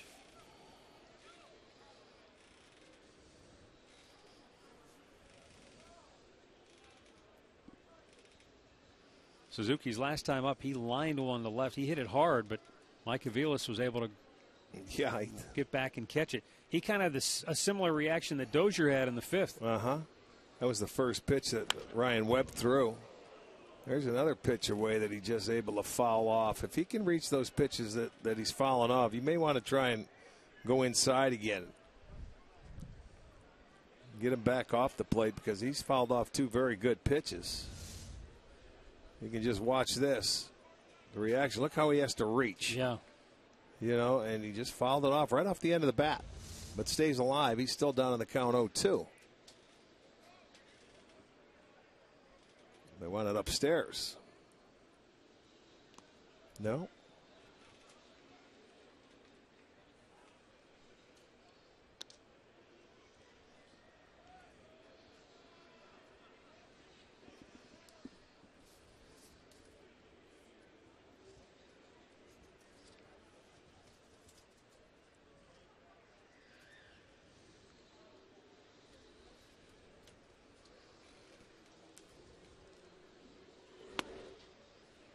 Gavin Floyd spent the entire year on the DL, came off on September the 1st to make his debut.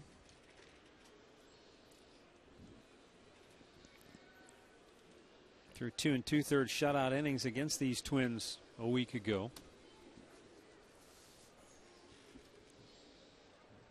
And 2 perfect innings coming into this 7th before the leadoff double by Nunez. And now he strikes out Suzuki. Time for a Mazda game break. Here's Al Pawlowski. Hey, Matt, Rick, game 1 of a doubleheader in Baltimore. This one all Blue Jays. They're up 8-0. Josh Donaldson just missing a home run here. Believe it or not, the Jays have not hit one out of the park. But Donaldson's doing well, 2 for 3. This RBI, 6th inning, 8-0 Jays as they try to clinch the East, guys. Thanks, Al. That's rare. If you see Toronto with 8, you got to figure there's a home run or 2 mixed in there. Yeah. Well, there will be before it's over. Yeah. Runner goes. Throw to third. Not in time. Nunez gets his 8th stolen base of the year. Nobody was holding him at second base. The middle infielders were back. They weren't paying attention. He took off. They were way deep, and that's the guys that look how deep they are. Look at the running lead he gets. Nobody was holding him close. So why not? If they're going to give it to you, they say you take it.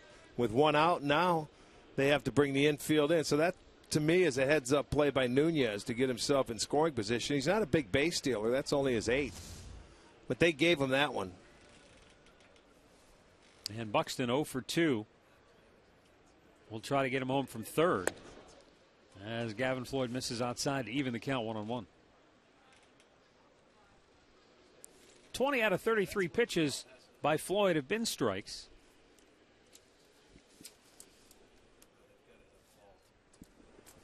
If you joined us late, Carlos Carrasco started, and he got banged around for 5 runs on 5 hits in 3 innings.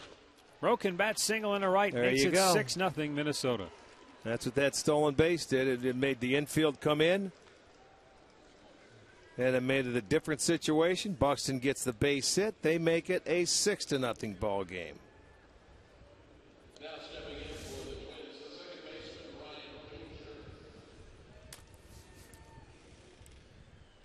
Broke his bat. That'll be the 7th hit. And he'll turn it over to the top of the lineup. And that'll be Brian Dozier, who's 0 for 3.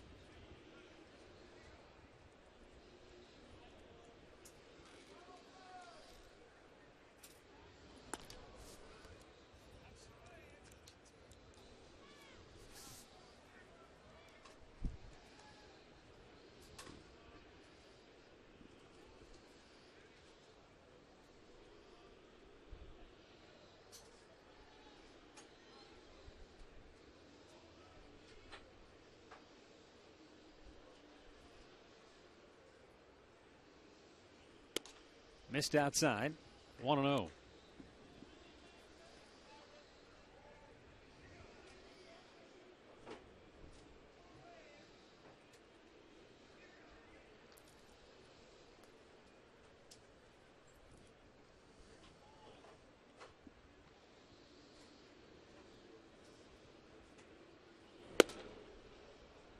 That's in for a strike to even it up.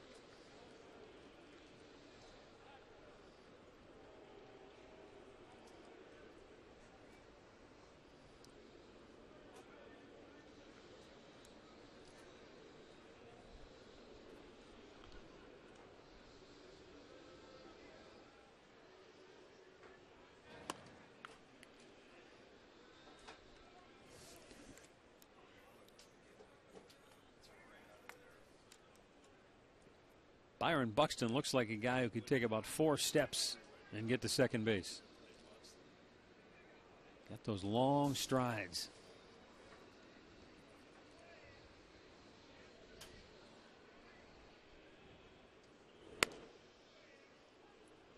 Two and one.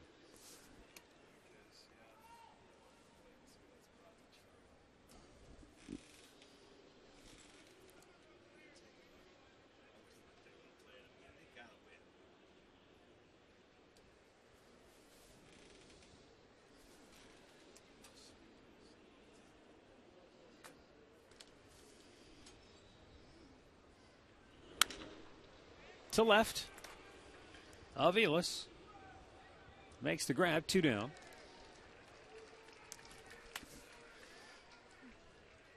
FS1 will be your home for postseason action with the American League Division and Championship Series. Don't miss a moment of the drama. It all begins October the 8th on FS1 and streaming live on Fox Sports Go.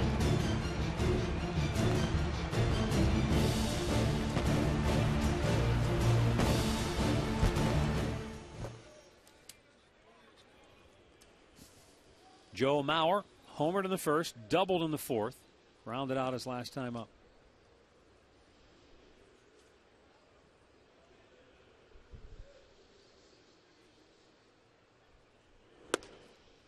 That's outside, ball one.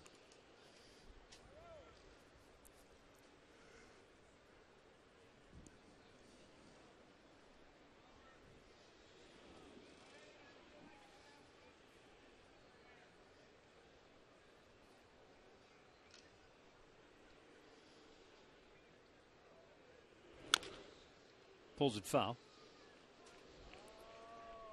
Mauer with 4 hits already in the first 2 games of this series.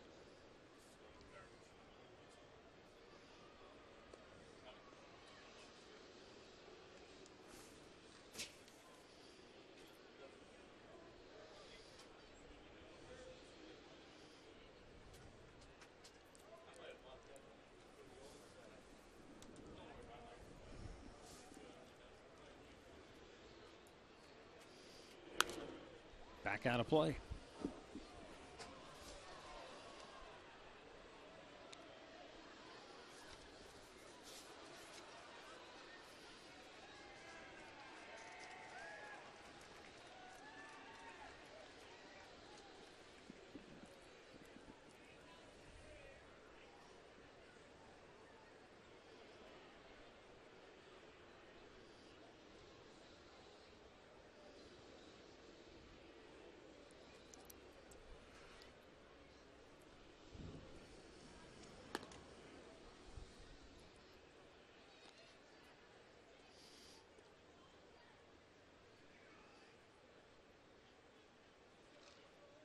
Six runs on 7 hits for Minnesota.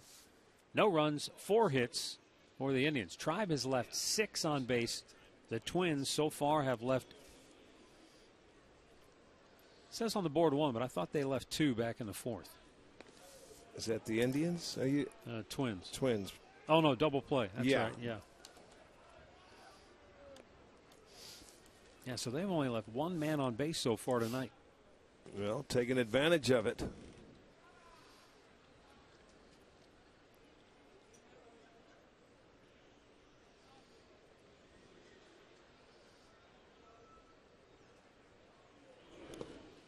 Good block by Gomes. And the count is now 2-2.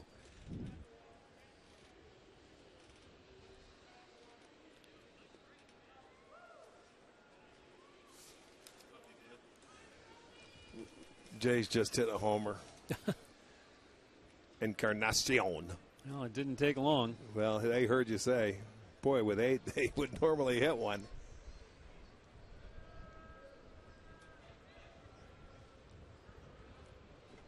The 2-2. Weekly grounded to short. Lindor will have to hurry. And he throws him out to end the inning. A season high 3 innings of relief work for Gavin Floyd. Twins still get another run and lead it 6-0. Time now for the 7th inning stretch. Brought to you by Spitzer Auto World.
Stay tuned for Indians Live, presented by Conrad's Tire Express and Total Car Care. Coming up next here on Sports Time Ohio, Alan Jensen will fill you in on everything that happened, get you ready for Game 2, which generally will be about 20 minutes after the conclusion of Game 1.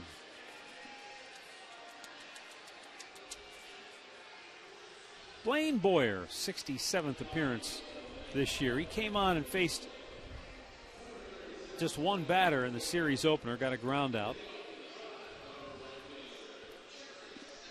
Well, coming in relief of Gibson, and the Indians got to see the good Gibson today. Gave up 4 hits in the 22 batters he'd faced. They didn't get a hit when he was out of the stretch. After a 1-0 count, they were over 10. So Gibson, 6 innings, 4 hits, had 9 strikeouts. That's a career, ties his career high and season high this year.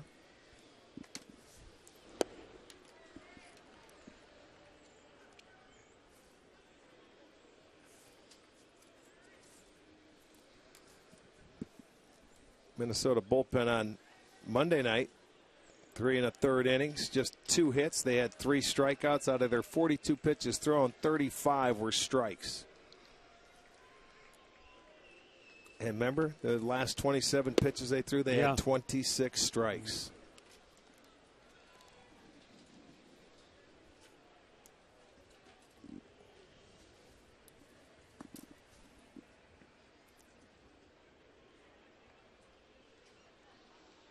Now a 1-1.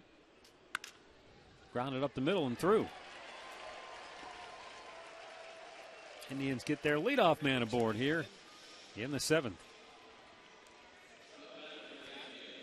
As promised earlier, it's Miller time, brought to you by Miller Lite.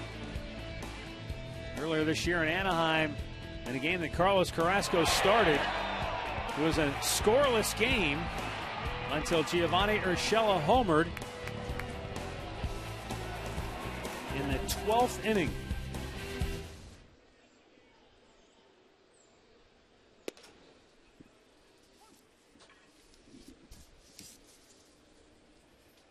Let's go down to Andre, who has more on Giovanni Urshela. I promise he does. Well, the mic didn't want to open. Sorry, guys. What's it, frozen? Maybe. I'll wait till after this. We'll Aguilar smokes one back up the middle, and the Indians have back-to-back singles for the first time tonight. Go ahead. All right, here's the latest on Gio, guys. When we were in Kansas City last week, the team was working him out a little bit. Today, they weren't able to let him throw. He was going to throw a long toss yesterday, so he ended up doing it today. And we're going to see him in the lineup over the weekend, most likely tomorrow. He wants to play before the season is over. The shoulder is feeling better. He's went through all his rehab with it. So Terry Francona says he's going to give him a couple shots to get out there and play, to give him a good feeling going into the offseason, because he isn't going to play winter ball. All right, here's Mike Aviles taking a strike.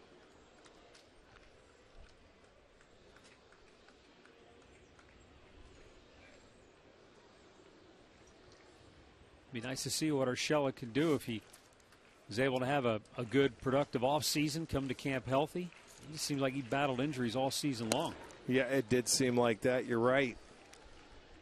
Between the knee, now the shoulder.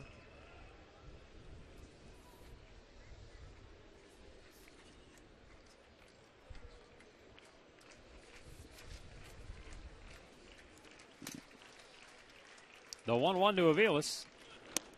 Missed outside. Well, Minnesota quickly gets a left-hander up in their bullpen. Neil Kotz.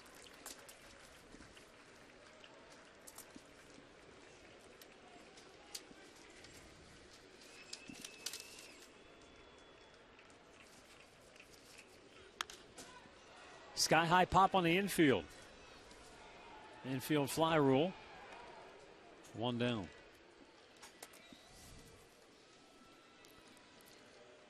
Well, let's take a look and go with our McDonald's. I'm loving it for Jason Kipnis, who not only singled in his second at-bat, took it to left field. He ends up doubling in his third at-bat that gets stuck in the fence. Looked like it's on Velcro. Sits right there on top of the padding. So he is 2 for 3.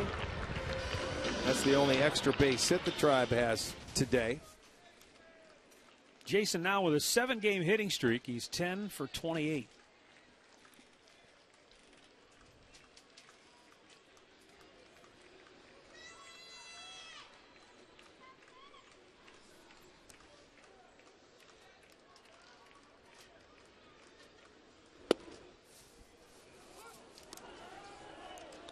And he's not happy with Alan Porter right now.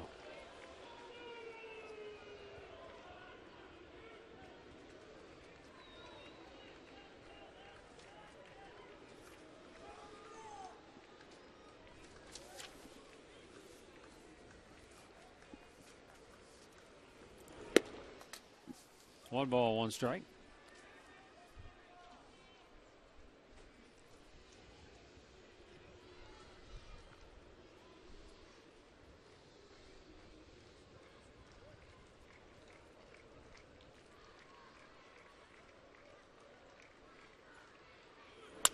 Broke his bat, but he's got his 3rd hit of the afternoon, and the Indians will get on the board. Sands comes home to score.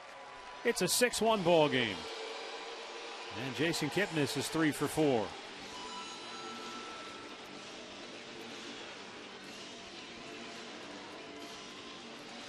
Now for the 18th time, Jason Kipnis has a 3-hit game. Gets that ball down and in. He breaks his bat, but it doesn't matter. He gets the Indians on the board. Makes it a 6-1 game. And it looks like Molitor is coming out of the Minnesota dugout to replace Boyer. But look at Jason Kipnis, 3-hit games. Altuve leads the way with 20. Kipnis right there with 18. That's his first one in a while, but he's swinging it much better. Said he's in a better rhythm and a better place, and that chases Boyer out of the ball game. Yeah, he gives up hits to 3 of the 4 batters he faces. He's out. Neil Kotz is coming on when we come back.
Now Blaine Boyer replaced by Neil Kotz here in the 7th inning.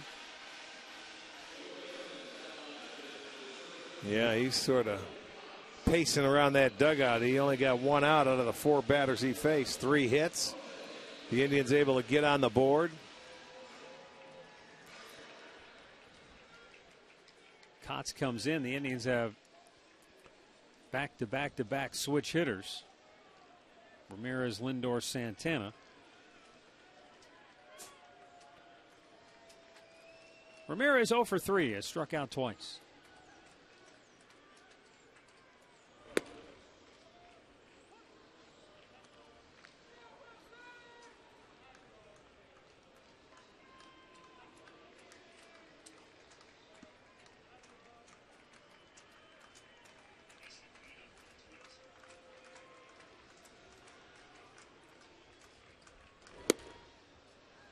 And the count is 0-2. In a hurry. So Kotz coming in doing exactly what you want any reliever to do, throw strikes, especially when you're working with a big lead. I think that's why Minnesota got this guy. He's a veteran. He knows. He comes into a spot. He's been around for a long time, a lot of different teams.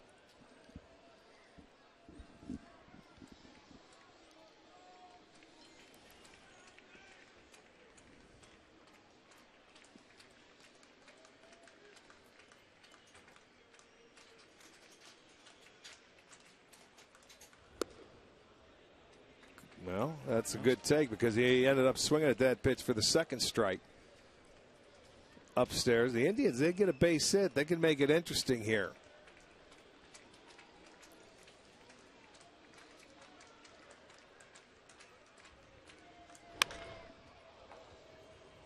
That one ricocheted way back onto the field.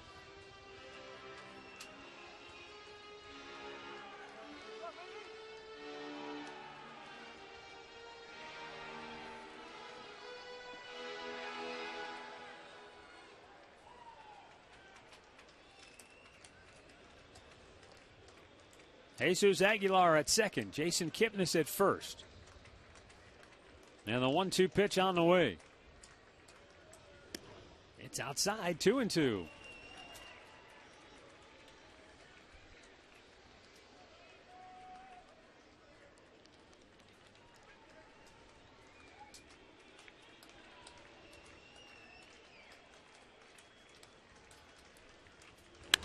Yanked into the glove of Plouffe. Throw to second. Double play. Inning over. Indians get on the board, but the rally fizzles on a line drive double play to end the seventh.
Cleveland Indians and may not be reproduced or retransmitted in any form.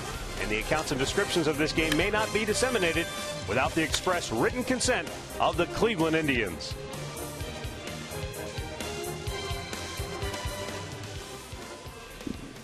Minnesota in front 6-1. We're now in the 8th inning. And CC Lee coming on to pitch for the Tribe. Here's a look at Lee's numbers this year at AAA.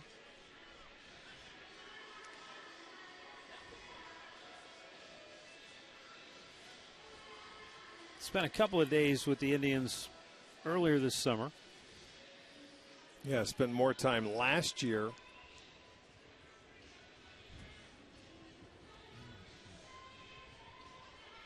But it seemed like a couple of guys have passed him by in the pecking order. Mm-hmm. Miguel Sano, Trevor Plouffe, and Eddie Rosario due for the Twins here in the 8th.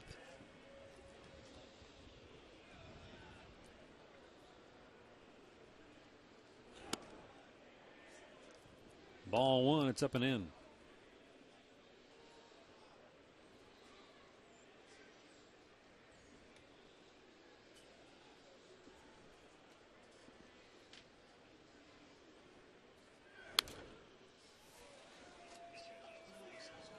1-1.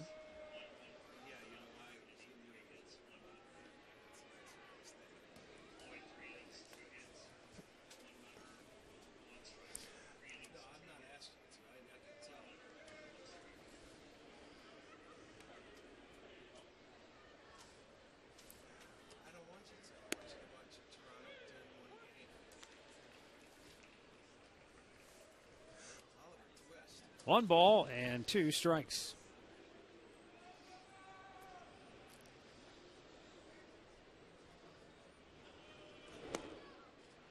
Sano would not chase after that one.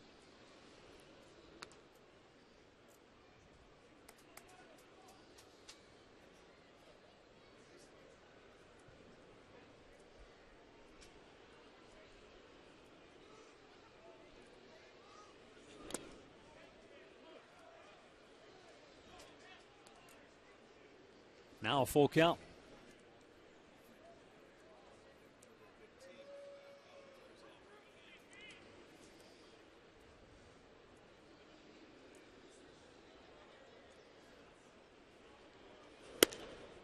Just missed outside, and a leadoff walk.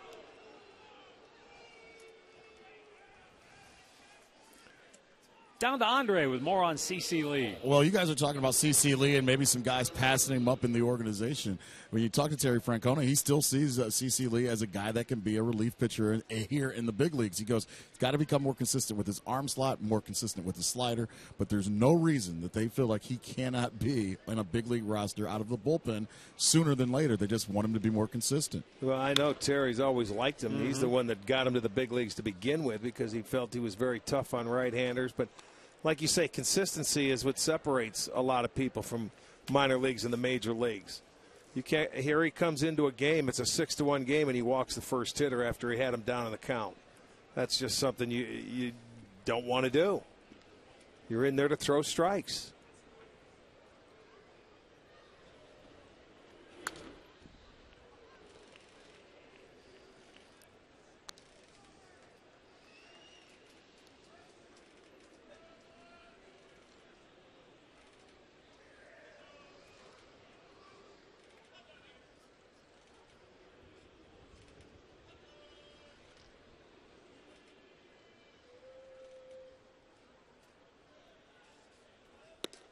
Got him. Strikes him out, 1 away.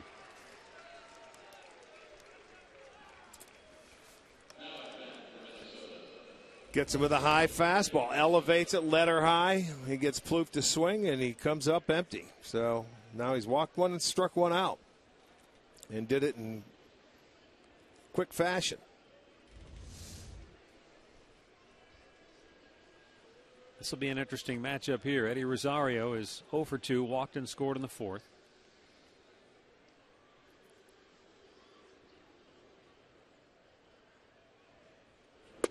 Outside ball 1. You know, you talk about CC Lee, and Terry Francona was high on him. He was equally high on Kyle Crockett, you know, back in spring training, guys that he thought could help this team be important members of the bullpen, but both of them just haven't, you know, and again, part of it's being young and trying to figure things out. The league makes adjustments to you. And they took a step backwards is what happened. But when you come up here and they ease you into the big leagues, which they did with Lee, which they did with Crockett, when you can take a more prominent role coming out of there, that's when you have to separate yourselves. Base hit in the right field. You get into tougher situations, you get into closer ball games, and, you know, the intensity of the game goes up.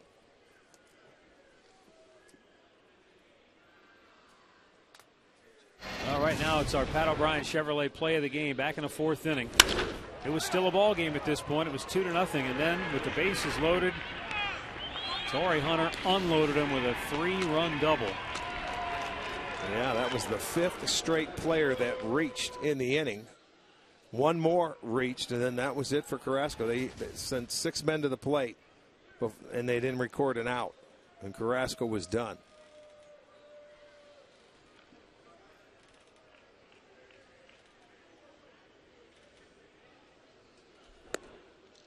Torrey Hunter takes a strike. Andre. You know, I'm just curious to both of you guys. Do you think with some of these guys, because obviously CeCe has big league stuff, do you think it's just that going against big league hitters and getting your good stuff hit can just change your mindset a little bit when you get up to this point in your career? Absolutely. Yeah, I've talked to a lot of young pitchers, and one of the hardest things to overcome is knowing that you have to be okay with contact. You can't pitch away from contact. And once guys start getting hit around a little bit, then they start trying to get too fine. Then you start falling behind in counts, walking people, and you regress. Yeah, and that's what they say. How many times have we talked about it where a pitching coach comes and tells a pitcher, trust your stuff. Just trust it. You go out there, and you know what? You have 8 guys behind you that'll field it. Let them put it in play. And it takes a while for, I think, young pitchers to believe they belong in the big leagues. Well, Lee gets ahead, and both hitters he's been ahead of, he puts them away. 2 down. Well, this time he gets the strikeout on the slider. His first one came on a fastball and both the swings and misses have been pitches out of the strike zone where hitters have chased it. Okay, that may be not knowing this guy, so he was able to get ahead, and he gets 2 swings and pitches out of the strike zone.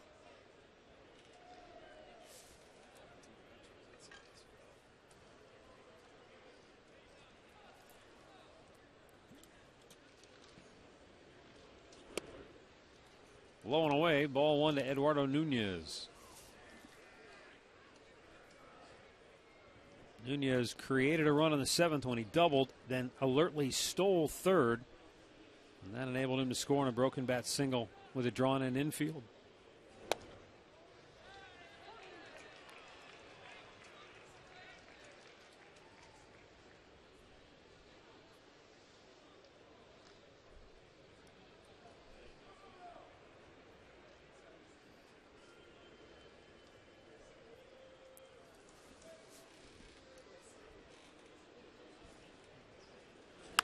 Out of play.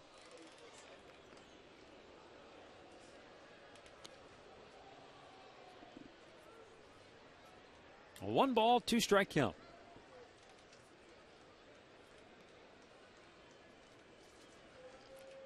We're in the 8th with Minnesota ahead 6-1.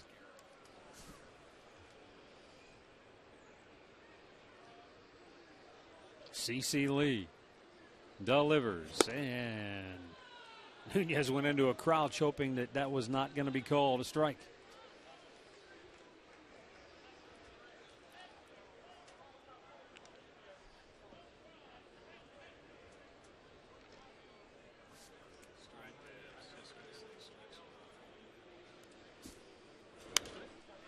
And that's out of play.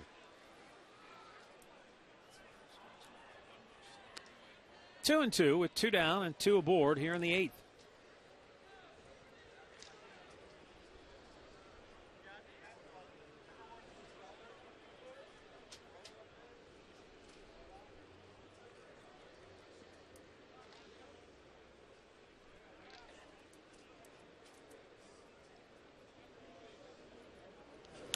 Wow, that's the second time today Nunez has been decked.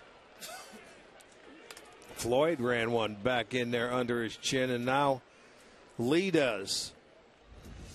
The last time it happened, he got up and he hit a double. This one, he cuts underneath it. And, boy, you talk about doing the limbo. There he is on his back. This was earlier in the game. Yeah, I mean, that's almost the same pitch.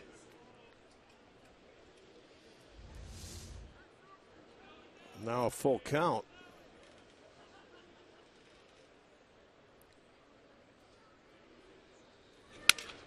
Broke his bat. A tough play here. Kipnis' only throw is to first, but couldn't get him, and the bases are loaded. That ball looked like it was in slow motion. And you know what? After you get that knocked down again, I give him credit. 2 times he's come back, and he's gotten base hits. And watch this. He knows this ball is hit in slow motion. That was so deep in his kitchen, but he says, I'm running it. I want the hit. He beats it easily. Nothing Kipnis could do. So now, bases loaded. He's taking a little abuse from the dugout, talking about how he got jammed right there. But, hey, it ends up in a base hit. That's number 9 now for the Twins. And Lee trying to get out of here. He's already had a 23-pitch inning without allowing anything. Walked the leadoff man, struck out Plouffe. Gave up a single to Rosario, struck out Hunter. Now a broken bat infield hit to Nunez to load him up.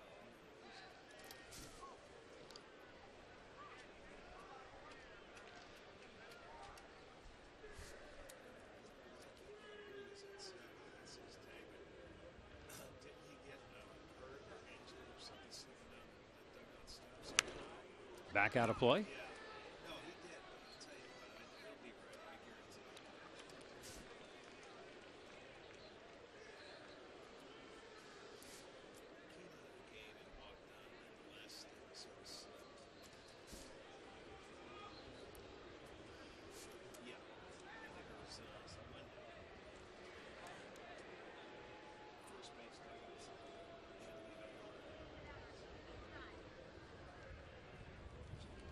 Breaking ball in the dirt. Nice block by Gomes.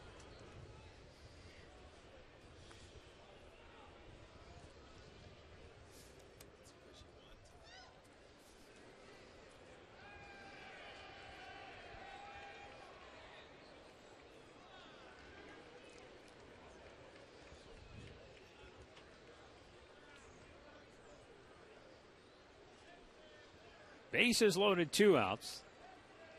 C.C. Lee trying to put an end to it. The pitch. No, he didn't go. And it's 2-2.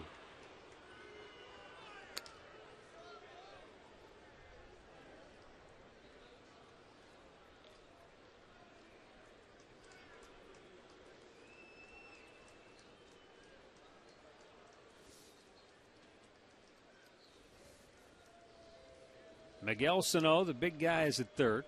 Rosario, who can fly, is at second. Nunez at first. Suzuki down on strikes, flips the bat in frustration. Twins leave him loaded, but they lead it 6-1.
Sun setting here in downtown Cleveland as the Twins lead it 6-1. Was there sun today?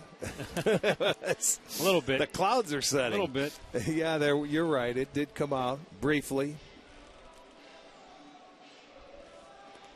Casey Fiend on here in the 8th for Minnesota.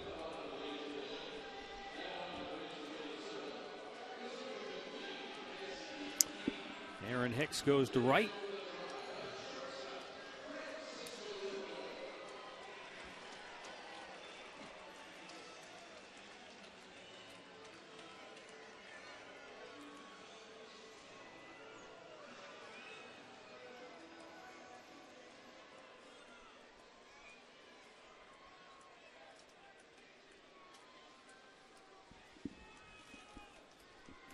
Francisco Lindor has reached all 3 times today. 2 singles, a walk, 2 stolen bases.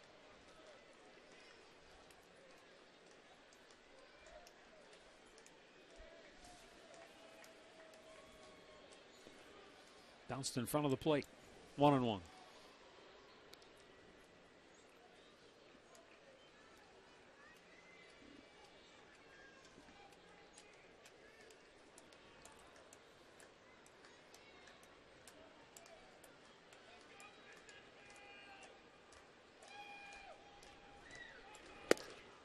Swung out and missed. It's 1-2.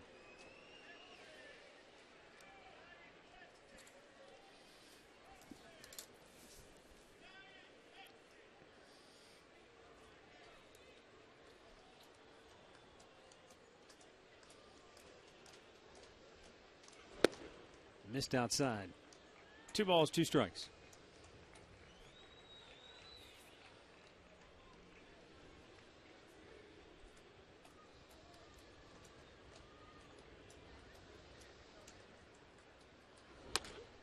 Off the plate.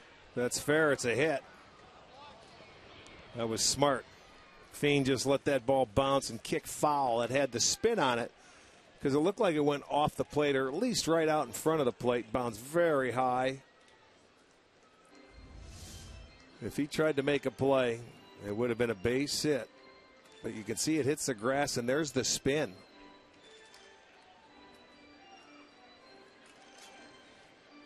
Smart. Never see him bounce the other way, do you? No, well, that's when you roll over the top. It's got that spin. You'd have to really get jammed to hit it off if you want to spin it that way. Usually when you top it and you pull the ball, you're hitting that outside part. It's got that kind of spin to it.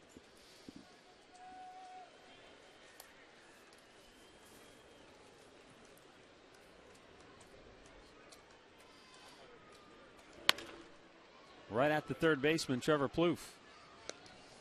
1 down. Looking back at our keys to the game, courtesy of Wayside Furniture. Carlos Carrasco unable to follow up the one hitter that, he had so electric type stuff his last time out, but not. And he had a good run his here. His first 3 early. innings were unbelievable. First time through. Yeah, he had retired 8 straight. And then the Twins just.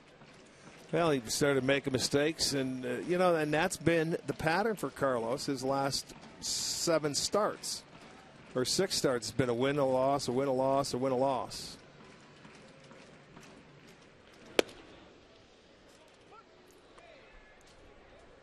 But Minnesota, they're in a must-win situation, trailing by a game and a half, and it's been the big inning. It seems like all year for the Twins against the Indians. Coming into this game, you said they were 8-2 when they scored first against the Tribe this year. Well, they're going to be 9-2 if they hold on to this one. And it's been the big inning. Again, that 4-run fourth. They did that a couple of times. They had a 3-run third. They had a 3-run first Monday night. They also scored 1 in the first today. This year they've had 11 innings of 3+ runs against the Tribe. So that sums it up pretty much right there. Yeah. Carlos Santana out looking, 2 down.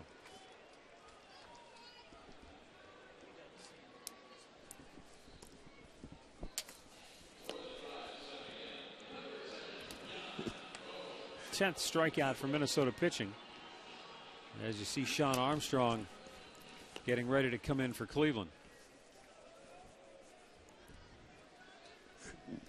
Yan Gomes is 0 for 3. He has struck out all 3 times tonight.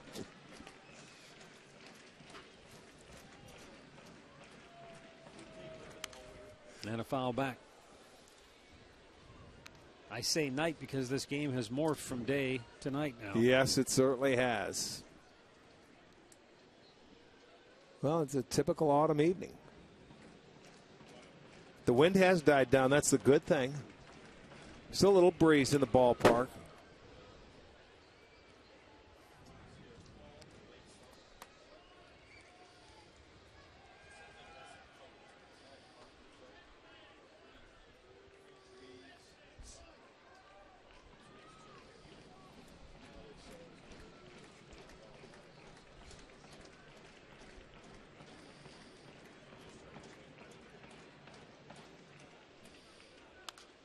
Out of play.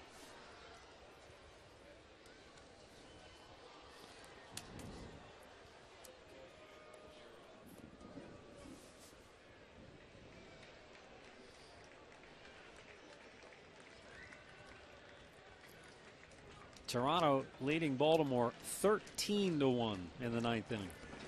Bautista hit his 40th in that one. Gomes has a base hit. He'll keep his hitting streak alive.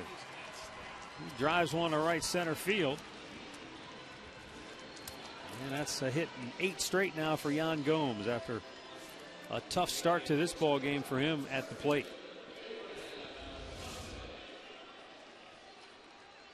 Well, there's one elevated a little bit on the outside part of the plate that he goes the other way with. He had a tough night or a tough day going into that at bat.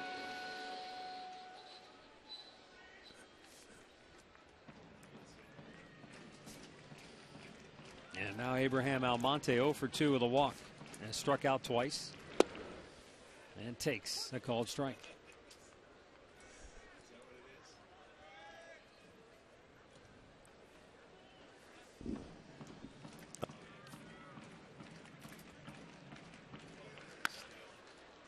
With the runner going, Almonte grounds out to end the inning. We'll go to the 9th.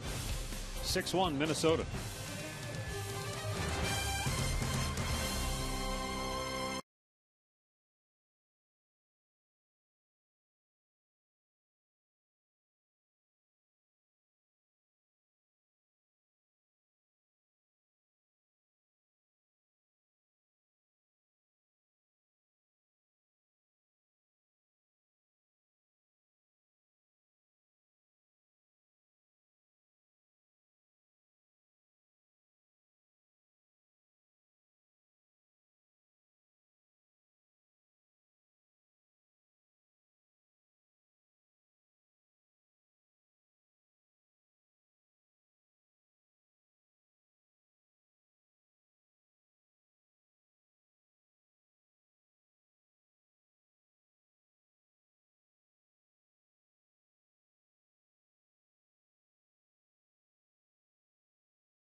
Of a doubleheader today, the Twins a leader over the Tribe 6-1 along with Jensen Lewis. I'm Al Pulowski, and well, Jensen, game 1 didn't go exactly as the Indians have hoped thus far. And you hope now in game 2 that if this game holds, you're going to need to win and get help. You need LA and Houston to lose. Not looking good right now. Cody Anderson will get the start in game 2. We'll have more on that coming up in just a few moments right here on Indians Live, brought to you by Conrad's Tire Express and Total Car Care between games of the doubleheader for the 9th inning call. Let's go back upstairs. Here are Matt and Rick, fellas. Thanks, Al. Sean Armstrong, the new pitcher for the Indians. He is the 5th pitcher to work in the ballgame for the Tribe, making his 8th appearance on the year. In his 7 innings, you see there he's walked just 2 and has struck out 8. He's got Byron Buxton, Brian Dozier, and Joe Mauer due up.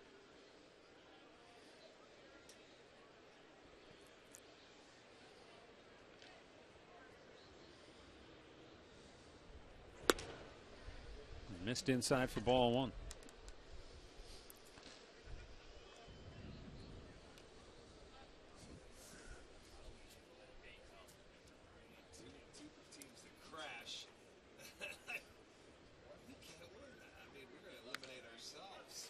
Fouled back.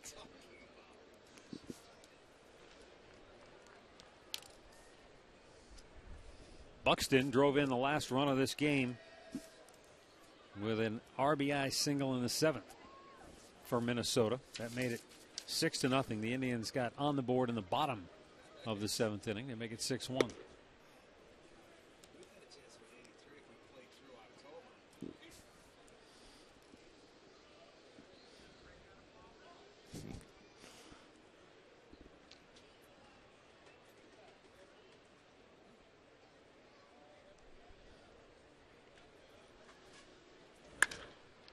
To that center. Was smoked.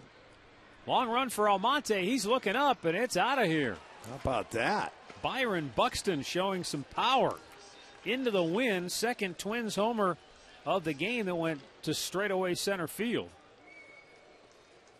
And Buxton makes it 7-1 Minnesota. Boy, I'll tell you what, he put a charge into that one.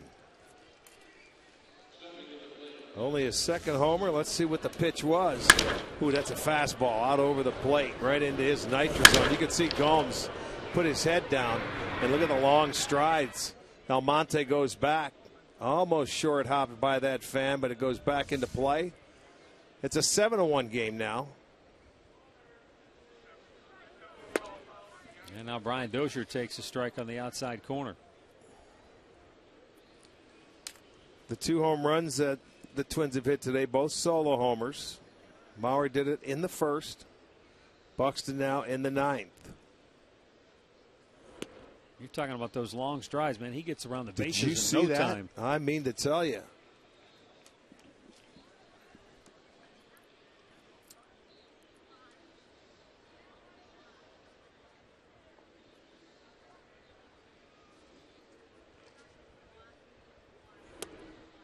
Takes a breaking ball low. And it's 1-2.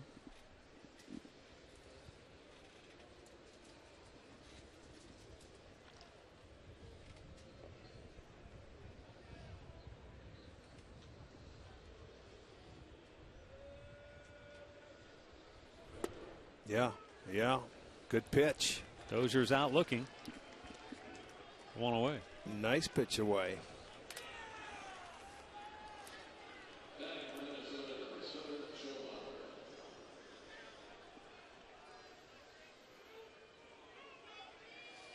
Not a time to say much now. It's a 7-1 ball game. You still have 9 innings more to go in game number 2. So, you don't want to get them off. You've got this game in control, even though it may have been off the plate. He feels.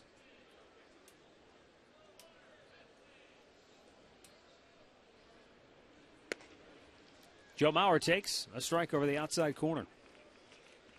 Mauer, a couple of hits, including a home run back in the first. He doubled and scored in the fourth.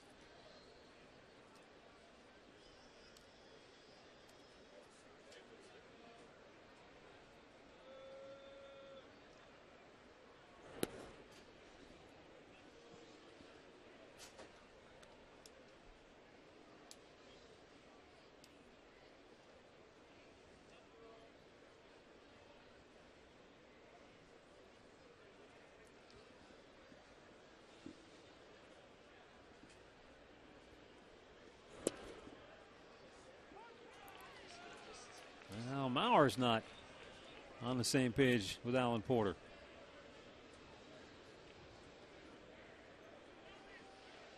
Well, the zone has moved around a little bit today, and it started right from the start of the game.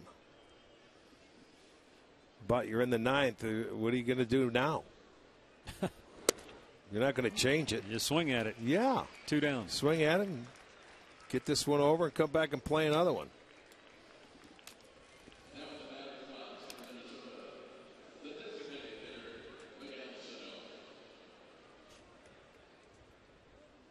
And that'll bring up Miguel Sano, who has 1 hit in 3 trips, scored a run. He walked his last time up.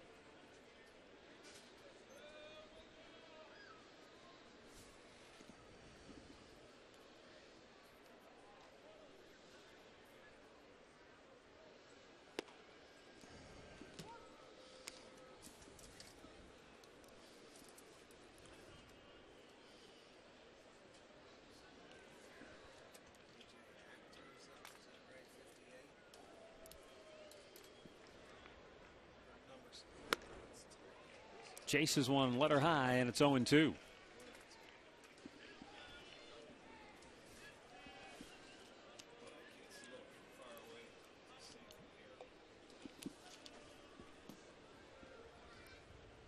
2-strike pitch. And a foul right back.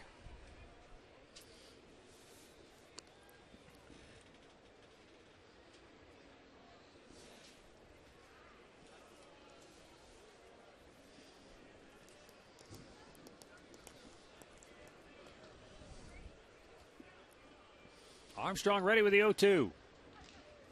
Swung on and missed. He strikes him out. So Armstrong fans 3 in a row, but the home run by Buxton makes it 7-1 Minnesota.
Starting pitcher often dictates the tempo of a game, and Kyle Gibson was very good for Minnesota today.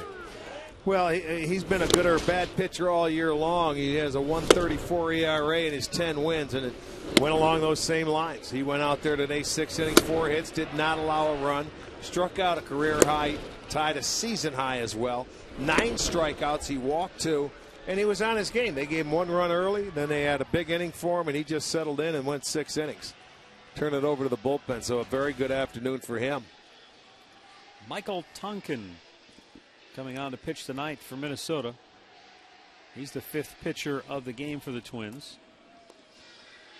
This is his 5th stint with Minnesota this year. Talk about up and down. Last 5 outings, he's pitched 6 2/3 combined scoreless. He was 14 out of 17 in save situations at AAA Rochester. He's a big guy at 6'7".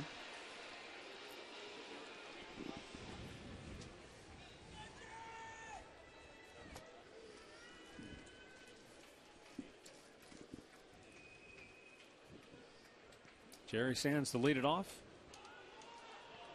And Tonkin wants a do-over. Yeah, didn't like it. Didn't like what he felt.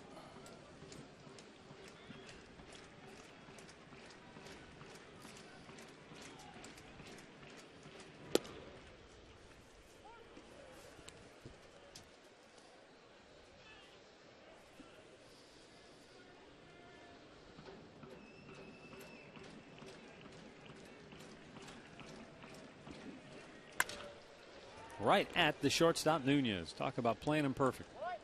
1 away.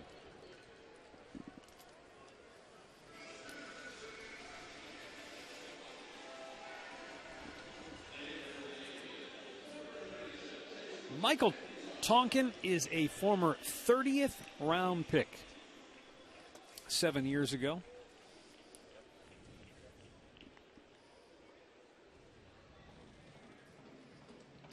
As we know, if you're a 30th round pick, you don't exactly get a clearly defined path to the big leagues, because you've got to overcome all of those guys that they drafted ahead of you that they've got more maybe money invested in and more.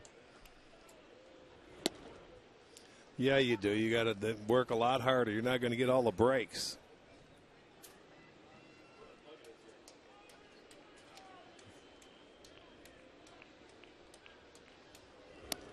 Missed outside with it.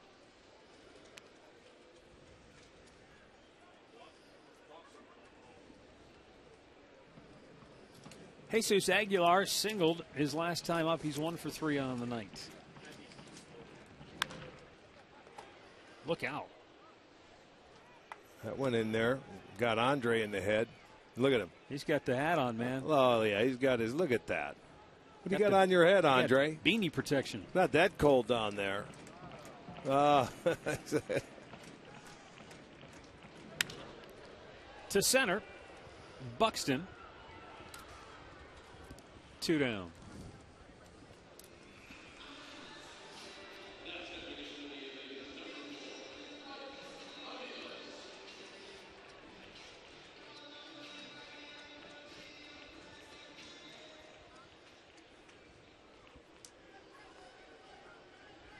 It's going to bring up Mike Aviles, who is 0 for 3 on the night.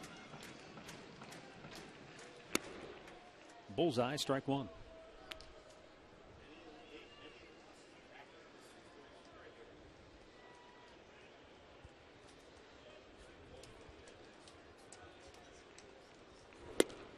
Missed outside.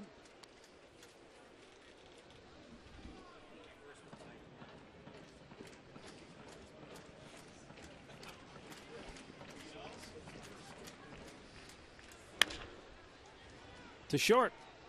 Nunez on the grass with the throw, and it's in time to end the ball game. The Indians go 1-2-3 in the ninth, and Minnesota hangs on for a 7-1 victory as they've taken the first 2 in this 4-game series. Minnesota moves to 82 and 75 on the year, keeping their wild card hopes firmly alive.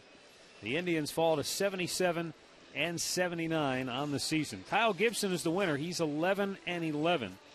Lost to Carlos Carrasco in what is likely his final start of the year, and he'll finish 14 and 12 on the season. Yeah, not a way you wanted to start a doubleheader.